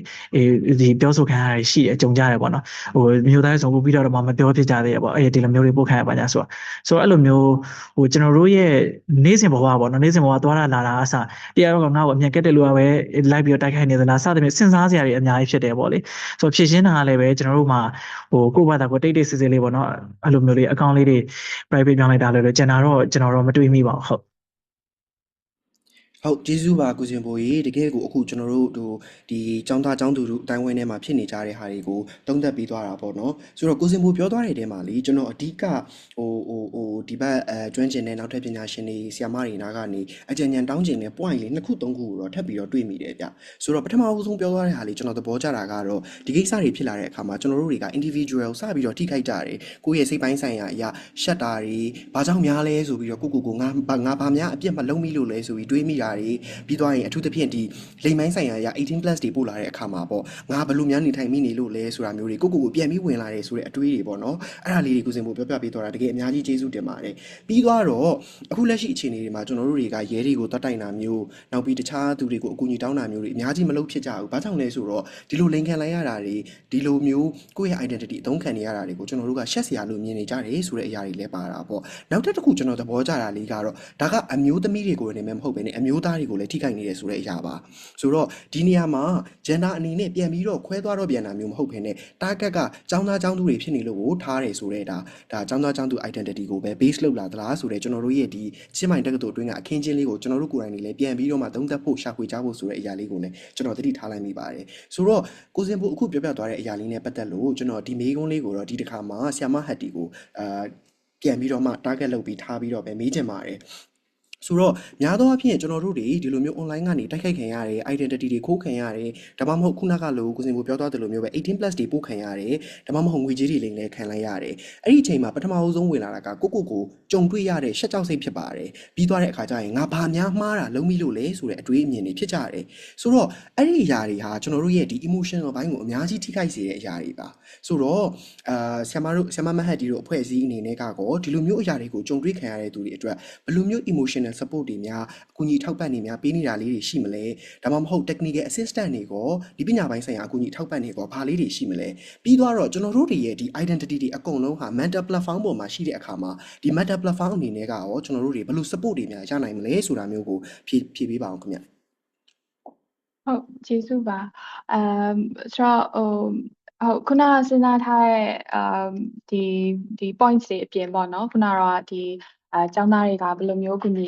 ီရနိုင်လဲဆိုတဲ့ဟာမျိုးလေးတွေပါထပ်ပြီးတော့ဖြည့်ဆွတ်ပြီးတော့တချို့ဟာတွေလည်းနည်းနည်းလေး technical ဆန်နေဆိုပေမဲ့ဖြည့်ဆွတ်ပြီးတော့ပြောပြချင်တယ်ပေါ့နော်ဆိုတော့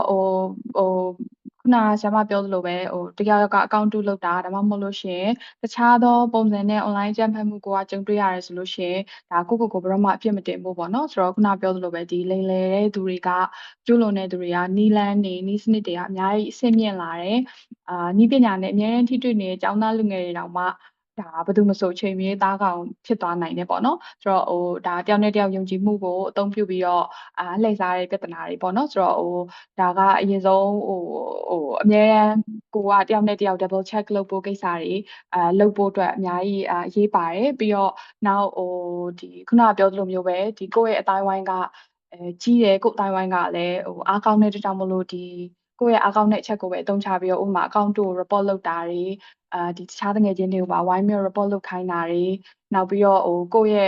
့ကိုယ်ပိုင်မူရင်း account လုံခြုံရေးအတွက် password ပြောင်းတာတို့ခုနပြောသလိုမျိုးဒီ two factor authentication တွေပြန်ဖွင့်တာတို့နောက်ကို device ဝင်နေတဲ့session တွေကိုပြန်ပြီးတော့စစ်ဆေးရမျိုးတွေအများကြီးချက်ချင်းလုပ်ဖို့လိုရပေါ့နော်ဆိုတော့အဲ့ဒါတွေအပြင်ကိုအရေးကြီးဆုံးကတော့ခုနကဒီ Meta နဲ့တခြား social media platform တွေကို reporting လုပ်တဲ့ကိစ္စတွေကိုလည်းပြောရတဲ့ကြောင့်မလို့ဒီကိုက reporting လုပ်တဲ့နေရာမှာအများကြီးထောက်ကူပြုဖို့အတွက်ဒီအရေးကြီးဆုံးဒီ content တွေအဖြတ်မခံရခင်မှာတက်တည်ထောက်ထားတွေကိုတေချာတင်ဆက်ထားဖို့အများကြီးရေးကြည့်ရပေါ့နော်ဆိုတော့များသောအားဖြင့်အချိန်ကိစ္စတော်တော်များများမှာကိုကအလိန်ခံရတာဖြစ်ဖြစ်ကိုက harass လုပ်ခံရတာပဲဖြစ်ဖြစ်ဒီလိုမျိုးဖြစ်ရတွေကိုပြန်ကြည့်ဖို့မှတ်တမ်းတင်ဖို့ကကိုအတွက်အများကြီးခက်ခဲစေရပေါ့နော်ဆိုတော့ဒီ data ကိုနားလည်ပေမဲ့ဒီ evidence တွေဒီတက်တည်ထောက်ထားတွေကနောက် support ပေးတဲ့ organization တွေကပဲဖြစ်ဖြစ်ဒါမှမဟုတ်လို့ရှိရင်platform တွေကိုတိုက်ရိုက်report တင်တာပဲဖြစ်ဖြစ်အများကြီးအသုံးဝင်တယ်ပေါ့နော်ဆိုတော့ခဏကြုံတွေ့ရတာကတော့ဒီလိုမျိုးရှင်သန်လွတ်မြောက်လာတဲ့အကြမ်းဖက်ခံရတဲ့သူတွေကခံရတဲ့သူတွေအလိမ်ခံရတဲ့သူတွေကအများကြီးလမ်းဖြတ်ပြီးတော့ရှက်လို့ဖြစ်ဖြစ်စိုးရိမ်စိတ်အများကြီးလွန်ကဲသွားတဲ့ဖြစ်ဖြစ်အချိန်တော်တော်များများမှာအကြောင်းအရာတွေကိုကိုကပဲစပြီးတော့ဖြတ်လိုက်တာမျိုးတွေဖြစ်တယ်ပေါ့နော်ဆိုတော့ဒီလိုမျိုး evidence သိမ်းတာကနောက်ပိုင်း case ကိုတိုင်တဲ့အခါမှာ report လုပ်တဲ့အခါမှာအများကြီးအကူအညီဖြစ်တယ်ပေါ့နော်ပြီးတော့ခုနဆရာမပြောသလိုပဲတယောက်ကငွေကြေးအကူအညီဒါမှမဟုတ်ရေးပေါ်ကိစ္စတစ်ခုခုအကူအညီတောင်းလာပြီဆိုလို့ရှိရင်ကိုက logic အကြောင်းမပြန်ခင်မှာဖုန်းခေါ်လိုက်တာဖြစ်ဖြစ်ဒါမှမဟုတ်တခြား platform ကနေဖြစ်ဖြစ်ထပ်ဆင့်အတည်ပြုဖို့အများကြီးရေးကြည့်ရပေါ့နော်ဒီ Meta platform တွေဖြစ်တဲ့ Facebook တို့ Instagram တို့မှာဆိုလို့ရှင်လဲဒါ account တွေကိုတိုင်ကြားတဲ့ဒီ impersonation reporting system တက်ရှိတယ်impersonation အတွက်ကိုတိုင်ကြားလို့ရမယ့်channel တွေပေါ့နော်ဆိုတော့ဒီ report လုပ်တဲ့ကိစ္စမှာ impersonation အတွက်ကို reporting system ရှိပြီးတော့တချို့ကိစ္စတွေမှာကိုယ့်ရဲ့ identity verification ကိုကဒါအစစ်မှန်ဖြစ်ကြောင်းသက်သေပြတာမျိုးကနေတဆင့်ဒီ account တွေကို report လုပ်လို့ရတယ်ကိုယ့် account က hack ခံရတာမျိုးဆိုလို့ရှင်လဲကိုယ့် account ပြန်ပြီးတော့သက်သေပြလို့ရတဲ့ကိစ္စတွေရှိရပေါ့နော်ပြီးတော့ခုနကဒီ Thai ရဲ့ဥပဒေအကြောင်းတွေပြောနေတဲ့တစ်ခုလေးစဉ်းစားမိတာကတော့ကျောင်းသားတွေဒီမြန်မာကျောင်းသားတွေအတွက်အများကြီးအကူအညီဖြစ်မလားတော့မသိပေမဲ့ထိုင်းနိုင်ငံမှာဆိုလို့ရှိရင်လည်းဒါခုနဆရာမပြောသလိုပဲ cyber ကာကွယ်ရေးတပ်ဖွဲ့တက်ရှိရပေါ့နော်ဆိုတော့အဲ့ဒီတပ်ဖွဲ့ကနေပြီးတော့လောက်ထားတဲ့ tools တွေရှိရဒီ cyber police ရဲ့ cyber check ဆိုတဲ့ tool ရှိရပေါ့နော်ဆိုတော့ကျမတို့ဒီ stop online ham မှာကဒီ Thai မှာလည်း Thai team ရှိရဆိုတော့ Thai team ကသူတွေနဲ့လည်းသူတို့ဒီ Thai cyber police နဲ့ပူးပေါင်းပြီးတော့အခုတခြား workshop တွေ initiative တွေလုပ်နေရရှိရဆိုတော့သူတို့စီမှာဒီ cyber check လို့ခေါ်တဲ့ tools ပေါ့နော်ဆိုတော့iPhone မှာရော Android မှာရော download ရတယ်ဆိုတော့အဲ့ application မှာကိုကတကယ်လို့ဒီဖုန်းနံပါတ်တစ်ခုခုဒါမှမဟုတ် bank account တစ်ခုခုဒီ link တစ်ခုခု even ဒီတချို့ဒီ Thai line ID ကိုတောင်မှအဲ့ဒီထဲကိုထည့်ပြီးတော့စစ်ဆေးလို့ရတယ်ဆိုတော့အဲ့ဒီထဲကိုထည့်လိုက်မယ်ဆိုလို့ရှိရင်သူတို့စီမှာရှိတဲ့ database မှာဒီဟာကအရင်တော့ scam နဲ့ပတ်သက်ပြီးတော့တိုင်ကြားထားတာမျိုးရှိရဲဆိုလို့ရှိရင်ပေါ်တယ်ပေါ့နော် scam ဖြစ်တယ်ဆိုတဲ့ဟာမျိုးလေဆိုတော့ကိုကတကယ်လို့အဲ့ဒါကြောင့်မို့လို့လဲကိုကတိုင်ကြားဖို့အရေးကြီးတာပေါ့နော်ဆိုတော့ဒါမှဒါ database ထဲကိုဝင်မယ်ဆိုတဲ့ပုံစံမျိုးmessage တွေကအစားအကုန်လုံးစစ်လို့ရတယ်ပေါ့နော်ပြီးတော့သူတို့စီမှာဒီအရေးပေါ်24 hour hotline လည်းရှိရယ်ပြီးတော့ဒီ cyber police task force ရဲ့ line account ကနေပြီးတော့လည်း report လုပ်လို့ရတာမျိုးရှိရယ်ပေါ့နော်ကိုကဥမာကျောင်းသားဆိုတော့ကျောင်းကိစ္စတွေကြောင့်ဖြစ်ဖြစ်အလုပ်ကိစ္စတွေကြောင့်ဖြစ်ဖြစ်အလုပ်ရှုပ်နေလို့ yes scan ကိုယ်တိုင်မသွားနိုင်တာမျိုးဆိုလို့ရှင်လည်းချက်ချင်းသူတို့ရဲ့ line ကနေပြီးတော့ report လုပ်လို့ရတာမျိုးလည်းရှိရယ်ပေါ့နော်ဒီမှာပြီးလို့ရှိရင်ဒီ chat box ထဲမှာတစ်ချက်information လေးပြန်ပြီးတော့ share ပေးလိုက်ပါမယ်ပြီးတော့ဒုတိယတစ်ခုကstop online ham ပေါ့နော် stop online ham အနေနဲ့လည်းခုနကပြောသလိုမျိုးပဲ online အကြမ်းဖက်ခံရတဲ့သူတွေကိုဒီ digital လုံခြုံရေးလမ်းညွှန်မှု digital safety guidance တွေပေးတဲ့ဟာမျိုးတွေရှိတယ်ဥပမာတချို့တော့သူတွေကဒါ online အသုံးပြုနေတယ်ဒါပေမဲ့ဘယ်လိုမျိုး report လုပ်ရမလဲမသိဘူးဘယ်လို reporting system တွေရှိလဲဆိုတာမသိဘူးဆိုလို့ရှိရင်ကျမတို့ဒီမှာ guide လုပ်ပေးရမျိုးရှိတယ်နောက်ကျမတို့ရဲ့ဒီ reporting channel ကနေတစ်ဆင့်ခုနကပြောတဲ့ social media platform တွေကိုအမြန်ရအောင်လို့report လုပ်ပေးရမျိုးရှိတယ်နောက်ပြီးတော့ဒီစိတ်ပိုင်းဆိုင်ရာအားပေးကူညီမှုပေါ့နော်ဆိုတော့ emotional support mental health support ပေးရမျိုးရှိတယ်နောက်ပြီးတော့ဒီအဲ့ဒါအပြင်ကိုအခြေအနေပေါ်မူတည်ပြီးတော့ survivor ကဒီ survivor centric approach ဖြစ်တဲ့ကြောင့်မလို့ဒါဒီရှင်သန်လွတ်မြောက်လာသူဗဟိုပြုတဲ့ညီမှုတွေအများကြီးပေးတဲ့အတွက်ကြောင့်မလို့ဒါ तू ကဘယ်လိုမျိုးအကူအညီမျိုးရယူရဲဆိုလို့ရှိရင် तू ကစိတ်လုံခြုံမှုပိုရမလဲပေါ့နော်ဆိုတော့အဲ့ဒီပုံမူတည်ပြီးတော့အခြေအနေရလိုအပ်တဲ့နေရာတွေစီကိုလွှဲပြောင်းပြီးတော့ချိတ်ဆက်ပေးရမျိုးတွေကိုလည်းဆောင်ရွက်ပေးရမျိုးရှိရပေါ့နော်ဆိုတော့စိတ်ပိုင်းဆိုင်ရာဖေးမမှုကလည်းနည်းပညာပိုင်းဆိုင်ရာအကူအညီလိုပဲအများကြီးအရေးကြီးရပေါ့နော်ခုနကအကူပြောပြသလိုပဲဆိုတော့နောက်ဆုံးကတော့ခုနကပြောသလိုဒီចောင်းသားတွေရဲ့အတိုင်းအဝန်ကအများကြီး strong ဖြစ်တယ်ပေါ့နော်ဆိုတော့အတိုင်းအဝန်ကအများကြီး strong ဖြစ်တဲ့အတွက်ကြောင့်မို့လို့တယောက်နဲ့တယောက်ဘေးကနေပြီးတော့ဝိုင်းဝန်းကူညီပေးရဲ့ဒီ bystander အနေနဲ့ကိုကကျွလွန်သူလည်းမဟုတ်ဘူးကိုကကျွလွန်ခံရသူလည်းမဟုတ်ဘူးဆိုလို့ရှိရင်လည်း bystander အနေနဲ့တယောက်နဲ့တယောက်ကူညီဖို့ကအများကြီးရေးကြည့်ရပေါ့နော်ဆိုတော့အတန်းပေါ်တကယ်ချင်းတယောက်တိုက်ခိုက်ခံရပြီးကောလာဟလာတွေဖြန့်ခံရတယ် fake account နဲ့တိုက်ခိုက်ခံရတာမျိုးဆိုလို့ရှိရင်ကိုကနေစပြီးတော့ဒီ screenshot တွေအတင်းဖြင်းတွေကိုဆက်ပြီးတော့မျှဝေတာမျိုးမလုပ်ဘဲနဲ့အများကြီးရှောင်ကျဉ်ဖို့လိုတယ်ဆိုတော့အဲ့ဒီအစားသတင်းမှန်ဝိုင်းပြီးအတည်ပြုပေးဖို့ ဒီမှာ account တူနဲ့ link ခံရတဲ့သူထိခိုက်ခံရတဲ့သူကဘက်ကနေပြီးတော့ဝိုင်းဝန်းရပ်တည်ပေးဖို့နောက်သူ့ account တူကို report ထုတ်ပေးဖို့သူ့ရဲ့စိတ်ပိုင်းဆိုင်ရာအခြေအနေဖေးမပေးဖို့ပေါ့နော်ကိုယ်တိုင်မကူညီနိုင်ဘူးဆိုလို့ရှိရင်လည်းကူညီနိုင်တဲ့အဖွဲ့အစည်းတွေနဲ့ချိတ်ဆက်ပေးဖို့ဆိုတာမျိုးသူတယောက်တည်းမဟုတ်ဘူးဘေးမှာဒီ community တစ်ခုလုံး student community တစ်ခုလုံးကရှိရဲဆိုတာကိုသိအောင်ဝိုင်းပြီးတော့စိတ်သက်ခွန်အားပေးဖို့လိုတယ်ပေါ့နော်ဆိုတော့digital လုံခြုံရေးကခုနပြောသလိုမျိုးဒီနည်းပညာတွေ password တွေ account တွေကာကွယ်ရုံတွေမဟုတ်ဘဲနဲ့ဒါကိုယ့်ရဲ့ဒီအတိုင်းဝိုင်းကြားယုံကြည်မှုရေရှည်ဆက်ဆံရေးတွေနောက်ဒီ community တစ်ခုလုံးရဲ့လုံခြုံရေးကိုပါအတူတူဝိုင်းပြီးတော့ကာကွယ်စောင့်ရှောက်တာမျိုးဖြစ်တယ်ပေါ့နော်ဟုတ်ကျွန်မပြောရအများကြီးရရှည်သားရင်းနဲ့တွေ့ရကျေးဇူးပါဟုတ်ကျေးဇူးပါဆရာမရှည်တယ်မဟုတ်ပါဘူးတကယ်ကိုလေမှတ်သားပြီးတော့မှကျွန်တော်တို့တွေလိုက်ပြီးတော့လုပ်လို့ရမယ့် practical step တွေလည်းပါတယ်ပြီးတော့ကျွန်တော်တို့ကျောင်းသားကျောင်းသူအထူးအချင်းချင်းကြားထဲမှာဒီလိုမျိုးသဟဇာတာဖြစ်မှုတွေယုံကြည်မှုတွေအချင်းချင်းကြားထဲကဆက်ဆံရေးတွေဒါတွေကိုဘယ်လိုထိန်းသိမ်းရမလဲဆိုတဲ့ဟာတွေကို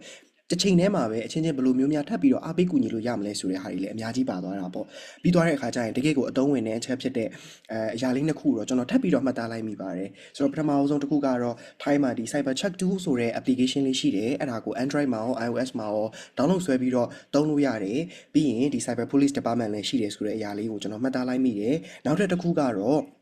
့ဒါဆရာမတို့ရဲ့အဖွဲ့အစည်းကိုယ်တိုင်ဖြစ်တဲ့ Stop Online Harm မှာလည်းဒီလိုမျိုး guideline တွေရှိတယ်ဆိုတော့ပြီးသွားတဲ့အခါကျရင်ဒါတွေကိုမလုပ်တတ်ဘူးဆိုရင်တခြား guideline တွေနဲ့အတူတူလည်းညွှန်ပြသပေးရဆိုတဲ့အကူအညီတွေလည်းလာပြီးတော့တောင်းခံလို့ရတယ်ယူလို့ရတယ်လို့ပြောပြပေးသွားတဲ့အတွက်ကျေးဇူးအများကြီးတင်ပါတယ်ဆရာမဆိုတော့လေဆရာမပြောသွားတဲ့အထဲမှာကျွန်တော်အခုချိန်ထိအများကြီးစဉ်းစားလိုက်မိတယ်ပေါ့နော်အခုလက်ရှိကျွန်တော်တို့မှာဖြစ်နေတဲ့အထဲမှာကျွန်တော်တို့ကျောင်းသူကျောင်းသားချင်းချင်းတွေနဲ့ဘယ်လိုမျိုးစီးလုံးလို့ရမယ်ဘယ်လိုမျိုးများထပ်ပြီးတော့ပါဝင်ကူညီလို့ရမယ်နောက်ပြီးတော့ဒီလိုနည်းနဲ့ကျွန်တော်တို့တဦးတစ်ယောက်ချင်းစီရဲ့လုံခြုံရေးတွေမကဘဲနဲ့အကုန်လုံးရဲ့လုံခြုံရေးကိုထိန်းသိမ်းသွားလို့ရမယ်ဆိုတဲ့အရာမျိုးတွေကိုဆရာမပြောသွားတယ်ပေါ့ဆိုတော့အဲ့ဒါလေးကနေဆက်ပြီးတော့နောက်ထပ်မေးခွန်းတစ်ခုကိုတော့ကျွန်တော်ဆရာမနန္ဒာဘက်ကိုထပ်ပြီးတော့လှည့်သွားခြင်းပါတယ်ဗျဆိုတော့ဆရာမနန္ဒာကိုကျွန်တော်အရှိမမိတ်ဆက်သွားတဲ့အတိုင်းဆိုရင်လည်းဆရာမကဒါအသိပညာပေးလုပ်ငန်းတွေကိုဒါမတူညီတဲ့အုပ်စုတွေအများကြီးကြားထဲမှာနှစ်ပေါင်းများစွာလှုပ်ဆောင်နေတဲ့ဆရာမတယောက်ဖြစ်တယ်ပြီးတော့ rapid response တွေလည်းလုပ်တဲ့အခါမှာဆရာမအနေနဲ့ကျွန်တော်တို့ကျောင်းသားတို့ကိုအထူးသဖြင့်ဒီလူမှုရေးပိုင်းဆိုင်ရာတစ်ခုတည်းတွေမဟုတ်ပဲနည်းပညာပိုင်းဆိုင်ရာအရာပါအချင်းချင်းတယောက်နဲ့တယောက်ကူညီကာကွယ်စောင့်ရှောက်လို့ရအောင်ဘာလို့နည်းတွေနဲ့များလုပ်လို့ရနိုင်မလဲဆိုတာလေးလည်းဆရာမအနေနဲ့မျှဝေပေးပါအောင်လို့ပြောချင်ပါတယ်နောက်ထပ်မေးခွန်းလေးတစ်ခုကတော့ကျွန်တော်တို့အဖွဲ့အစည်းကလည်းကျောင်းသားတို့ကိုအခြေခံပြီးတော့မှလုပ်နေကြတဲ့ဒီချင်းမိုင်တက္ကသိုလ်မှာလာပြီးတော့တက်နေကြတဲ့ကျောင်းသားကျောင်းသူတွေအချင်းချင်းကြားထဲမှာတဟဇာတာဖြစ်ဖို့တွေချိတ်ဆက်မှုတွေပို့ပြီးအားကောင်းမှုတွေရှိအောင်လုပ်နေကြတဲ့အဖွဲ့ဖြစ်တဲ့အလျောက်ကျွန်တော်တို့အဖွဲ့အစည်းကိုယ်တိုင်အနေနဲ့ကောဘလူမျိုးလေးတွေများထပ်ပြီးတော့လုပ်ဖို့အတွက်ဆရာမအနေနဲ့နည်းပညာပိုင်းဆိုင်ရာကျွမ်းကျင်သူရဲ့ရှုထောင့်ကနေအကြံပေးခြင်းလဲဆိုတာလေးဒီမေးခွန်းလေးနှစ်ခုကိုဖြေပေးပါအောင်ခင်ဗျ။ Yeahဆိုတော့ဟုတ်ကဲ့မေကွန်လေးမေးပြကျေးဇူးတင်ပါတယ်ဆိုတော့အဲ့ဒီနှစ်ချက်ကိုကျွန်မတီးတီးတန်းတန်းတော့မဟုတ်ဘဲနဲ့တချို့နေရာလေးမှာပေါင်းပြီးတော့ရှင်းသွားမယ်ပေါ့နော်ဆိုတော့ပထမတစ်ခုကတော့ဟုတ်ပါတယ်ပေါ့နော်ကျမတို့တွေ community ကိုအရင် focus လုပ်နေတဲ့အတွက်ကြောင့်ကျမတို့နောက်ထပ်မိနေတာတစ်ခုရှိသေးတယ်ဒီ scam issue ကိုကျမတို့တွေကမတိုက်ဖြတ်နိုင်ဘူးဆိုလို့ရှိရင်ကျမတို့ဒီနိနာသူအပြင်ကျမတို့ဘေးနားမှာရှိတဲ့လူတွေကလည်းဘာဖြစ်သွားတတ်လဲဆိုတော့ဒါကျမဒီ digital threat တွေကို response လုပ်တဲ့အချိန်မှာကြုံရတဲ့ပြဿနာတည်းရပေါ့နော်တခြားသူတွေကပါအကူအညီတောင်းဖို့နှုတ်ဆက်သွားတတ်ကြတယ်ဆိုတော့ကိုဂျားထဲမှာ scam တွေကအများများနေအဲ့တော့ကိုတကယ်ပြဿနာဖြစ်တယ်ဆိုလို့ရှိရင်တော့ကိုတငယ်ချင်းကိုပြောပြီးတော့ဒီဟာကိုအကူအညီတောင်းအောင်မလားငါ့ကိုယုံပါမလားဆိုတော့ဒီ silent hub လို့ခေါ်တယ်ပေါ့နော်ကျမတို့ကတော့အကူအညီတောင်းတာအကူအညီတောင်းတန်တွေတိတ်သွားတတ်ပါတယ်ပေါ့နော်ဆိုတော့ဒါကကျမတို့ရဲ့ဒီ community အတွင်းမှာအချင်းချင်းအကူအညီပေးတယ်ဆိုတဲ့ culture လေးကလုံးဝပျက်စီးသွားနိုင်တယ်ပေါ့နော်ဒါကြောင့်မို့ကျမတို့ဒီ scam ကိုအတူတကွတိုက်ဖျက်ကြဖို့လိုတယ်အဲ့လိုဆိုတော့ဟုတ်ပြီကျမတို့ကဘလို့ပဲဒီယူစိုက်ထားအကယ်၍များကိုကနေပြီးတော့ပထမ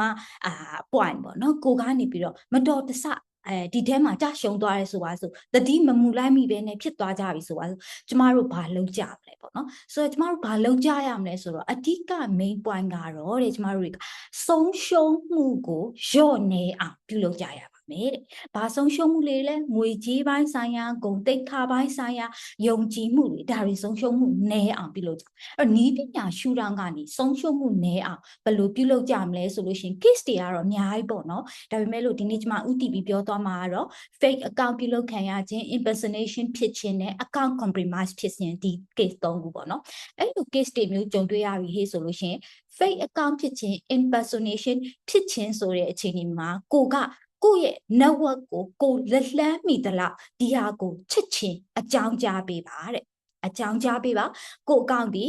ဒီဟာကအတူပြုလုပ်ခံနေရပါပြီဒီအကြောင်းကြားခံနေရတဲ့လူတွေဒီလေဒီဟာကိုလက်စိတ်ကမ်းပြီးတော့ဖြန့်ဝေပေးပါတဲ့ဆိုတော့ဒါဒီကျမတို့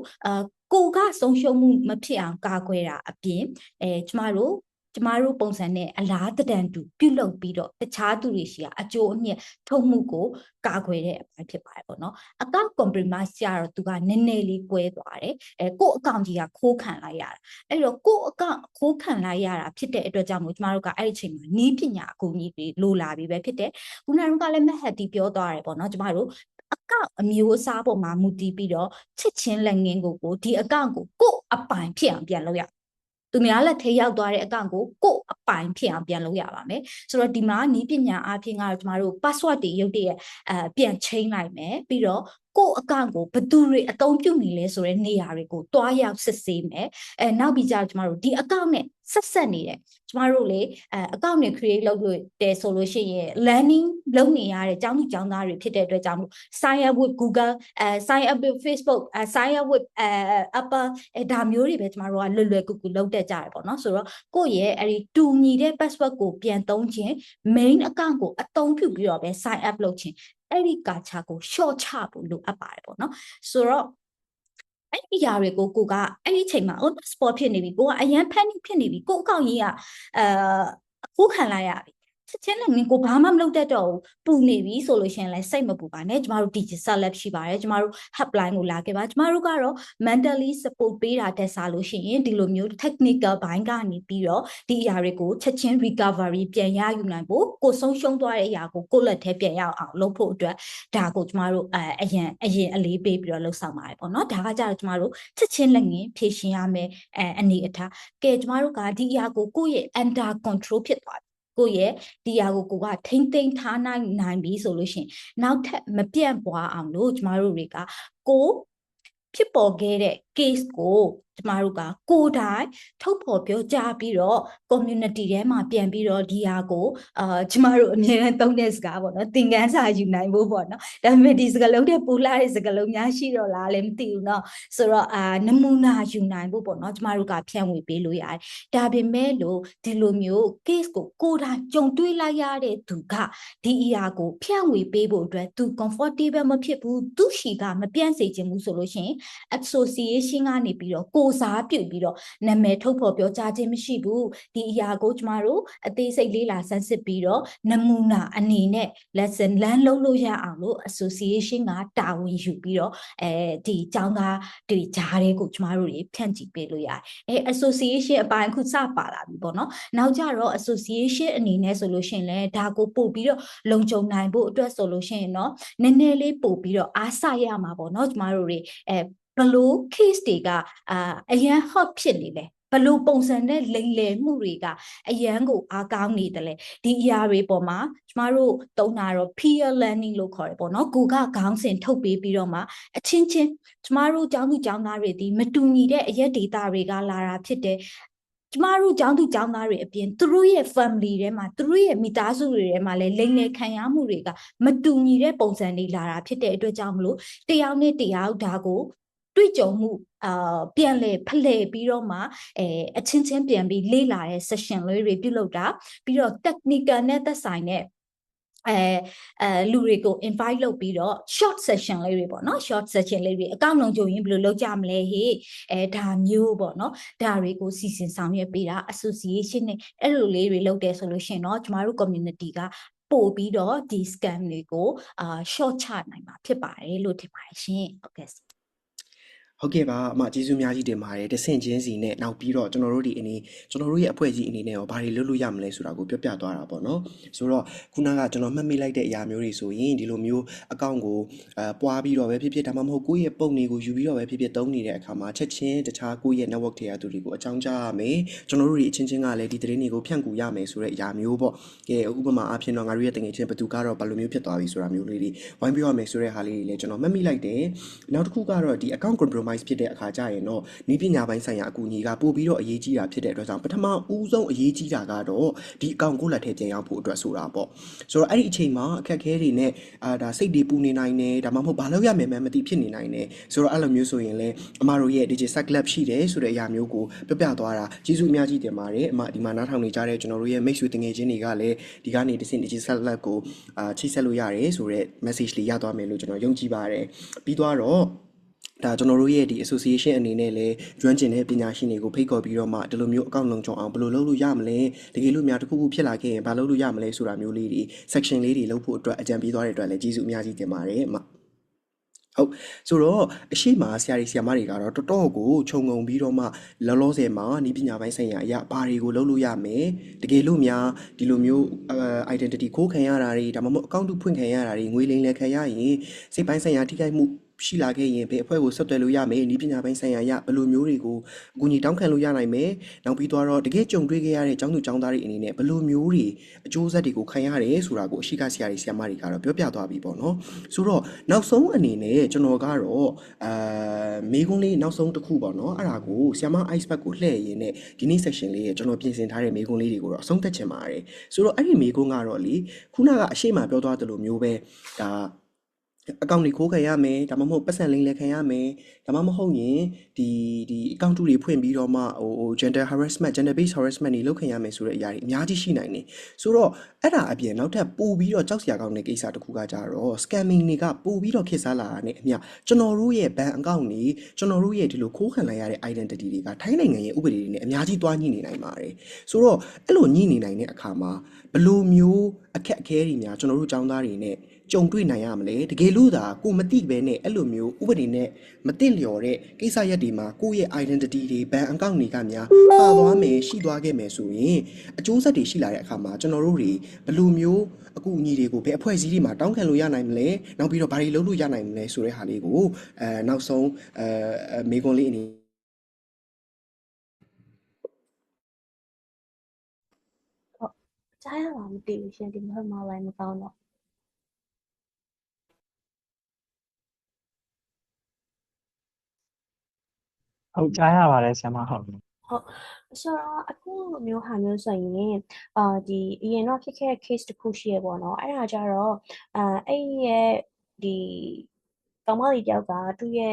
အမကိုဒီဘန်ပေးသုံးရင်းနဲ့ဖြစ်သွားတဲ့ကိစ္စပေါ့နော်ဒါပေမဲ့အဲ့ဟာကြတော့ဒီငွေကြေးလိမ်လည်ရတဲ့ဒီ scamming ရဲ့ဒီဟာကိုသူကပတ်စံလွဲပေးလိုက်ရင်လည်းဖြစ်သွားတာပေါ့နော်အဲ့မှာသူ့ရဲ့ဘန်တွေအားလုံးပိတ်ခံလိုက်ရတယ်ပိတ်ခံလိုက်ရတဲ့အချိန်မှာပေါ့နော်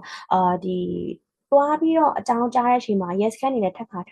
သွားရဲပေါ့နော်သွားတဲ့အချိန်မှာလည်းမဟုတ်ဘူးနင်ပတ်စံကိုလွဲလိုက်မိရဲ့ဒီဟာကိုလွဲလိုက်မိမယ်သူကိုယ်တိုင်ကလည်းမသိဘူးမဟုတ်ဘူးငါမလွဲလိုက်မိဘူးငါမသုံးမိဘူးပေါ့နော်ဒါပေမဲ့အဲ့ဒီ yes ခန့်တွေကိုထပ်ခါသွားချိန်မှာအဲ့တော့အဓိကအနေနဲ့တော့အဲ့ဟာကိုကမသက်ဆိုင်ကြအောင်ပေါ့နော်အဲ့အရာကိုသူတို့စီမှာသွားပြီးတော့ proof တက်လုပ်ပေးရတယ်ပေါ့နော်ဒါပေမဲ့အများအပြားပေါ့နော်ဘယ်လိုမျိုးပြဿနာကြုံတွေ့ရနိုင်လဲဆိုကိုယ့်ရဲ့ ban တွေအားလုံးပိတ်ခံရနိုင်တယ်နောက်တစ်ခုကဒီ scamming ဟာနဲ့ပတ်သက်ပြီးဖြစ်လာတယ်ဆိုထူးဖြင့်ဒီချင်းမိုင်မှာဆိုရင်အဲ့လိုမျိုး ban တွေပိတ်ခံရဖြစ်နိုင်တဲ့ဖြစ်သွားတယ်ဆိုရင် scamming နဲ့ပတ်သက်တဲ့ဟာဆိုရင်ဒီ ban ကရုံးတွေအထိသွားနိုင်တယ်ပေါ့နော်ဘာလို့ဆိုတော့အများအပြားကဒီ scamming တွေဖြစ်လာပြီဆိုရင်ဒီ ban မှာသွားပြီးတော့ဖြည့်ရှင်းရတာမျိုးများတယ်ပေါ့နော်ဒီ ban ပိတ်ခံရတာမျိုး ban လောက်ကြတာမျိုးဒီချင်းမိုင်မှာလူဖြစ်တယ်ဆိုပေမဲ့လည်းဒီချင်းမိုင်ကလူမဟုတ်ဘူးပေါ့နော်တချို့ဆိုရင်လည်းဒီ ban တွေမှာမားလွဲမိရင်နဲ့ကိုယ်စကန်မှာသုံးမိရင်နဲ့တစ်ဖက်ကလူကကိုယ်ကိုလိန်နေကြောင်းတိုင်လာတယ်ပေါ့နော်ကိုကအဲ့အောင်မသိဘူးတစ်ဖက်ကကိုယ်လိန်ပါတယ်ဆိုပြီးတော့အဲ့ကိုယ့် ban ကိုတတိုင်ပြီးတော့ ban ပိတ်ခံရတယ်ပေါ့ဒါပေမဲ့အများအပြားကဖြစ်တယ်ဆိုရင်ဒီ student တွေနဲ့ဆိုရင်ဖြစ်ရင်ဒီ ban account တို့ရုံးတွေမှာတွားရနိုင်တယ်ပေါ့ပြီးတော့ကိုယ့်ရဲ့ ban account တွေပိတ်ခံရနိုင်တယ်ပြီးတော့အဲ့ညာ ban account တွေပြန်ဖွင့်ဖို့ဆိုတာလည်းနည်းနည်းကြာတယ်ပေါ့နော်3-5လလောက်ကြာတယ်ပြန်ဖွင့်ဖို့ဆိုရင်ဒီ yes ကထပ်ခါတော့ကိုမဟုတ်ကြောင်းကိုကကြောင်းလို့ဖြစ်ကြောင်းကိုကဒီမှာနေကြောင်းတစ်ခါကြာဆိုရင်ဒီ recommendation တွေပါတောင်းပြီးတော့ကိုကမဟုတ်ပါဘူးဆိုတဲ့ကိစ္စကိုဒီပြောရတယ်ပေါ့နော်ပြီးတော့နောက်တစ်ခုကျတော့အဲ့လိုမျိုးငွေကြေးတွေပါနဲ့ပတ်သက်ပြီးတော့ဘန်တွေလောက်ကြခဲ့တာမျိုးအဲ့လိုဖြစ်ခဲ့တယ်ဆိုရင်လည်း ဒီ yes ကနေပါသွားရဲဆိုရင်ကိုယ့်ဘက်ကနေပြီးတော့အဲ့အရာကိုဖြည့်ရှင်းလိုက်ပေါ့နော်ဘာလို့ဆိုမဖြည့်ရှင်းဘူးဆိုရင်လည်းငါမဖြည့်ရှင်းတော့ဘူးငါနောက်ထပ်ဘန်အတစ်ဖွင့်လို့ရတာပဲပေါ့နော်အဲ့လိုမျိုးတွေးလိုက်မိကြမယ်လို့ရှိမှထင်တယ်ဒါပေမဲ့အဲ့လိုမျိုးတွေကလုံးဝလုပ်လို့မရဘူးပေါ့နော်ကိုကဒီဘက်ဘန်ဖိတ်ခံရတယ်ဆိုရင်နောက်ထပ်ဘန်တွေတိုင်းမှာလည်းဖွင့်လို့မရတော့ဘူးပေါ့နော်အဲ့မှာကိုယ့်ရဲ့ဘန်တခြားရဲ့ဘန်နဲ့ဆက်တဲ့ဘန်တွေအားလုံးလည်းတစ်ခါတည်းပိတ်ခံရနိုင်တယ်ပေါ့နော်အားကြောင့်မို့အဲ့လိုမျိုးဘန်တွေပါဖြစ်ခဲ့တယ်ဆိုရင်တစ်ခါတည်းတွားပြီးတော့ဒီ yes ကမှာတစ်ခါတည်းဖြည့်ရှင်းလိုက်ပေါ့နော်အဲ့လိုပြောရဆိုရမယ့်ဟာမျိုးတော့မကြောက်နဲ့ပေါ့နော်ဒါပေမဲ့နောက်တစ်ခုရှိတာ yes ကနေတွားရဲဆိုရင်လည်းကိုတယောက်ထဲတွားတာမျိုးထဲဆိုင်ရင်ဒီဘာသာစကားနားလည်တဲ့လူတွေနဲ့တွားတာပို့ပြီးတော့အဆင်ပြေရဲပေါ့နော် yes ကနေရလည်းတိုင်တဲ့အချိန်မှာတော့ဒီပြောရဆိုတာအဆင်ပြေရဲဆိုပေမဲ့လို့တစ်ခါကျရင်ကိုယ်ကြားထဲမှာဘာသာစကားမတူညီတဲ့အတွက်ကြောင့်မလို့တစ်ခါကျရင်နားလည်မှုတွေဖြစ်ပြီးတော့ဒီကိစ္စကကျွန်တော်အချိန်ကြက်ကြာသွားနိုင်နေပေါ့နော်အဲ့ဒါကြောင့်မလို့ yes ကနေမှာတွားလို့ဖြည့်ရှင်းမယ်ဆိုရင်လည်းဒီဘာသာစကားရတဲ့လူတွေကိုတွားပြီးတော့ခေါ်သွားပြီးတော့ဖြည့်ရှင်းပါလို့ပြီးတော့နောက်ထပ်တစ်ခုကျတော့အကယ်၍ကိုကအဲ့လိုမျိုးအလိန်ခံရတယ်ဆိုရင်ဘန်စလစ်တွေဘာတွေရခဲ့ရဆိုရင်တွားပြီးတော့ yes ကန်ကိုတိုင်ပါလို့လည်းပြောစီစဉ်နေပေါ့နော်ဘာလို့လဲဆိုတော့လေသူတို့တွေအဲ့ဘန်တစ်ခုအပိတ်ခံရတယ်အဲ့ဘန်တစ်ခုအပိတ်ခံရတာပေါ့နော်နောက်ထပ်ပိတ်ခံရနောက်ထပ်လည်းနေအဲ့ဘန်တွေအားလုံးပိတ်ခံထားရနိုင်တယ်ပေါ့နော်အဲ့လိုငါလိန်ခံရပြီးအဲ့ဟာကိုဒီအကောက်ပဲ report ထုတ်လိုက်မယ်ပေါ့နော်အဲ့ဒါနဲ့မလုံလောက်သေးဘူးပေါ့နော်ဒီ yes ကန်ကိုအမှုတော့ဖွင့်လိုက်တယ်အဲ့ဘန်ကိုပိတ်လိုက်တယ်ဆိုရင်ဒီနောက်ထပ်လူတွေလည်းကိုယ်လိုထပ်မကြုံရတော့ဘူးပေါ့နော်မဟုတ်ဘဲနဲ့ဒီ report တစ်ခုပဲထူမယ်ဆိုရင်တခြားလူတွေလည်းအဲ့ကိစ္စကိုထပ်ပြီးတော့ကြုံရနိုင်တယ်ပေါ့နော်အဲ့ကြောင့်မို့ဒီ senior နေတဲ့ကျောင်းသားတွေဆိုရင်လည်းတွားပြီးတော့အကြောင်းကြားပါပေါ့အဲ့လိုမျိုးပြောချင်ပါတယ်ပြီးတော့ဒီဘန်ဒီမှာအကြောင်းကြားတာဆိုရင်တော့ဒီ92နာရီ fees ပဲပေါ့နော်ဒါပေမဲ့ yes ခန်းမှာဆိုရင်တော့လုံးဝအပီးပိတ်တာမျိုးဖြစ်နိုင်တယ်ပေါ့နော်အားကြောင့်တော့အားလုံး yes ခန်းပါဖို့မကြောက်ကြပါနဲ့လို့ပြောချင်ပါတယ်ရှင်ဟုတ်ကျေးဇူးပါဆရာမ IC အခုပြောပြသွားတဲ့တဲမှာကျွန်တော်အနေနဲ့မှတ်မိလိုက်တာမျိုးဆိုရင်တော့တခါတလေမှာကျွန်တော်တို့တွေကတခြားနိုင်ငံမှာလာပြီးတော့ကြောင်းတက်ရတာဖြစ်တဲ့အခါမှာတယောက်တည်းရုန်းကန်ရတဲ့အခါမှာဒါရဲတွေနဲ့သွားပြီးတော့စကားပြောရမှာကြောက်လွန်ကြတယ်တော့မပြောရဲကြဘူးဆိုတဲ့အရာမျိုးတွေရှိနေနိုင်တယ်နောက်ထပ်တစ်ဆင့်ထပ်ပေါင်းတာကဘာသာစကားမတူညီတဲ့အခါမှာသွားပြီးတော့ပြောဆိုဆက်သွယ်တဲ့အရာတွေကနားလည်မှုလွဲသွားတယ်ဆိုတာမျိုးတွေလည်းရှိကောင်းရှိသွားနိုင်တယ်ဆိုတာမျိုးတွေဆရာမပြောပြသွားတယ်ပေါ့နော်ဒီလိုမျိုးအရာတွေပဲရှိနေပါစေအောင်ကျွန်တော်တို့ရှိကိုလာနိုင်မဲ့ဒီလိုမျိုးမလိုလားအပ်တဲ့ဘီးထွက်ဆိုကြိုးတွေကိုထပ်ပြီးတော့ကာကွယ်နိုင်ဖို့အတွက်တော့သွားစရာရှိတာကိုတော့သွားရမယ်ပြောရမယ် report တွေလုပ်ရမယ်ဆိုတဲ့အရာမျိုးလေးတွေကိုအကြံပေးသွားတာကျေးဇူးများကြီးတင်ပါတယ်ဆိုတော့ဆရာမပြောသွားတဲ့အရာတွေမှာကျွန်တော်နားထောင်နေနေပဲဒါကတူတယောက်ချင်းဆိုင်ရာ report လုပ်လိုက်ရုံနဲ့ပြီးသွားတာမဟုတ်ဘဲနဲ့တခြားသူတွေပါထပ်ပြီးမဖြစ်အောင်လို့ဒါအသေးချာကို yes ကန်ကိုသွားပြီးတော့ပြောရမယ်ဆိုရဲ prevention ကော protection ကောနှစ်ပိုင်းလုံးကိုကျွန်တော်နားလည်လိုက်ရပါတယ်ဆိုတော့အဲ့ဒါလေးကိုတကယ်ကိုမှစစ်စစ်လဲလဲနဲ့တူတုတ်လေးပြောပြပေးသွားတဲ့အတွက်ကျေးဇူးများကြီးတင်ပါတယ်ဆိုတော့ကျွန်တော်အခုချိန်ထိတော့ပြင်ဆင်ထားတဲ့မေးခွန်းလေးတွေမေးလို့တော့ပြီးသွားပါပြီဆိုတော့ကျွန်တော်တို့ရဲ့ live လေးစားတဲ့အချိန်ကနေစပြီးတော့အခုချိန်ထိဆွေးနွေးခဲ့တဲ့တဲမှာမေးခွန်းလေးတွေမေးဖို့အတွက်များရှိကြအောင်မလားခင်ဗျspeaker တွေကိုတိုက်ရိုက်မေးချင်တာပဲဖြစ်ဖြစ်ဒါမှမဟုတ်ရင်ဆွေးနွေးချင်တာပဲဖြစ်ဖြစ်ဒါမှမဟုတ်ရင်ကိုယ်တိုင်ကြုံတွေ့ခဲ့ဘူးတဲ့ဒီလိုမျိုးအကောင့်တူဖွင့်ခံရတာတွေကိုယ့်ရဲ့ဓာတ်ပုံတွေကိုယူပြီးတော့အသုံးခံရတာတွေဒါမှမဟုတ်ပတ်စံလေးလည်းခံရတာတွေဒါမှမဟုတ်ရင် online ကနေတစ်ဆင့်အလိမ်ပိုင်းဆိုင်ရာချင်းချောက်ခံရတာတွေအကြမ်းဖက်ခံရတာတွေဒါမျိုးတွေရှိခဲ့တယ်ဆိုရင်မျှဝေခြင်းနဲ့ဆိုရင်လည်းမျှဝေလို့ရပါတယ်ဒါမှမဟုတ်ရင် speaker တွေနားကနေတစ်ဆင့်တိုက်ရိုက်အကူအညီဘယ်ကိုတောင်းခံလို့ရမလဲဆိုတာမျိုးကိုပြန်မေးတာမျိုးပဲဖြစ်ဖြစ်ဒါမှမဟုတ်ရင်တခြားအကြံဉာဏ်တွေလိုချင်တာပဲဖြစ်ဖြစ်အခုမေးလို့ရပါတယ်ခင်ဗ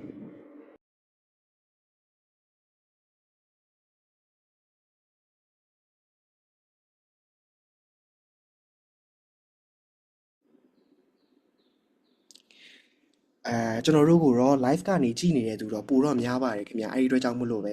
မေခွန်းလေးတွေတိတ်မတက်ဘူးလို့တော့ကျွန်တော်ယူဆပါတယ်ဒါပေမဲ့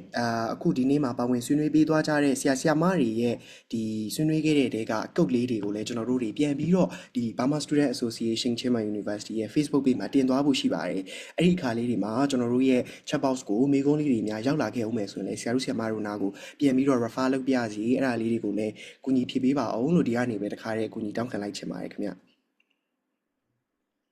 ျဆိုတော့ကျွန်တော် Facebook live လေးမှာတွားပြီးတော့ကြည့်လိုက်တဲ့အခါမှာလည်းမေးခွန်းတွေမရှိတဲ့အတွက်ကြောင့်မို့လို့ကျွန်တော်တို့ဒီနေ့ရဲ့ live session လေးကိုတော့ဒီမှာနေမဲ့အဆုံးသတ်လိုက်ပါမယ်ခင်ဗျဆိုတော့ဒီ live ကို YouTube ကနေကြည့်နေတဲ့သူတွေပဲဖြစ်ပါစေဒါမှမဟုတ်ကျွန်တော်တို့ရဲ့ Facebook page live ကနေကြည့်နေတဲ့သူတွေပဲဖြစ်ပါစေမေးခွန်းလေးတွေရှိတယ်ဆိုရင်ကျွန်တော်တို့ရဲ့ chat box ကိုလာပြီးတော့ပို့ထားလို့ရပါတယ်အဲ့ဒီမေးခွန်းတွေကိုဒီမှာပါဝင်သွားကြတဲ့ဆရာကြီးဆရာမတွေရှိကိုပြန်ပို့ပေးပြီးတော့မှ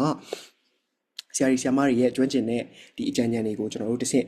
တောင်းခံပြီးပြန်ပို့ပေးပါမယ်ခင်ဗျာဆိုတော့အဲ့ဒီကနေတစ်ဆက်တည်းပဲဒီနေ့ညလေးမှာကျွန်တော်တို့ရဲ့ဒီတနားကြီးကြော်စာအချိန်လေးကိုတကယ်ကိုမှအချိန်ပေးပြီးတော့ in type အားတိုက်ကိုယ့်ရဲ့experience တွေနဲ့ရှင်ပြီးတော့ပြောသွားပေးတာတွေနောက်ပြီးတော့ကိုယ့်ရဲ့အကြံဉာဏ်တွေကိုတကယ်ပညာရှင်ရှုထောင့်တွေကနေပြောပေးသွားတာတွေဒီလိုအရာတွေလုပ်ပေးသွားတဲ့ speaker တူတယောက်ချင်းစီကို Burma Student Association ချင်းမိုင် University ရဲ့ကိုစားကျွန်တော်ကကျေးဇူးအများကြီးတင်ပါတယ်လို့ဒီကနေပြောချင်ပါတယ်ခင်ဗျဆိုတော့နားထောင်နေကြတဲ့သူတွေကကြည်နေကြတဲ့သူတွေကပါဝင်ပေးကြတဲ့သူတွေကအားလုံးကောင်းသောညလေးဖြစ်ပါစေခင်ဗျာနောက်ထပ်တစ်ခုတေးကြအောင်ထပ်ပြီးတော့ပြောချင်တာကတော့ဒီမှာပါဝင်ပေးကြတဲ့ speaker တွေကိုတကယ်ကိုကျေးဇူးတင်ပါတယ်လို့ပြောရင်းနဲ့ပဲကျွန်တော်တို့ရဲ့ live session ကိုဒီမှာပဲအဆုံးသတ်လိုက်ပါရခင်ဗျာ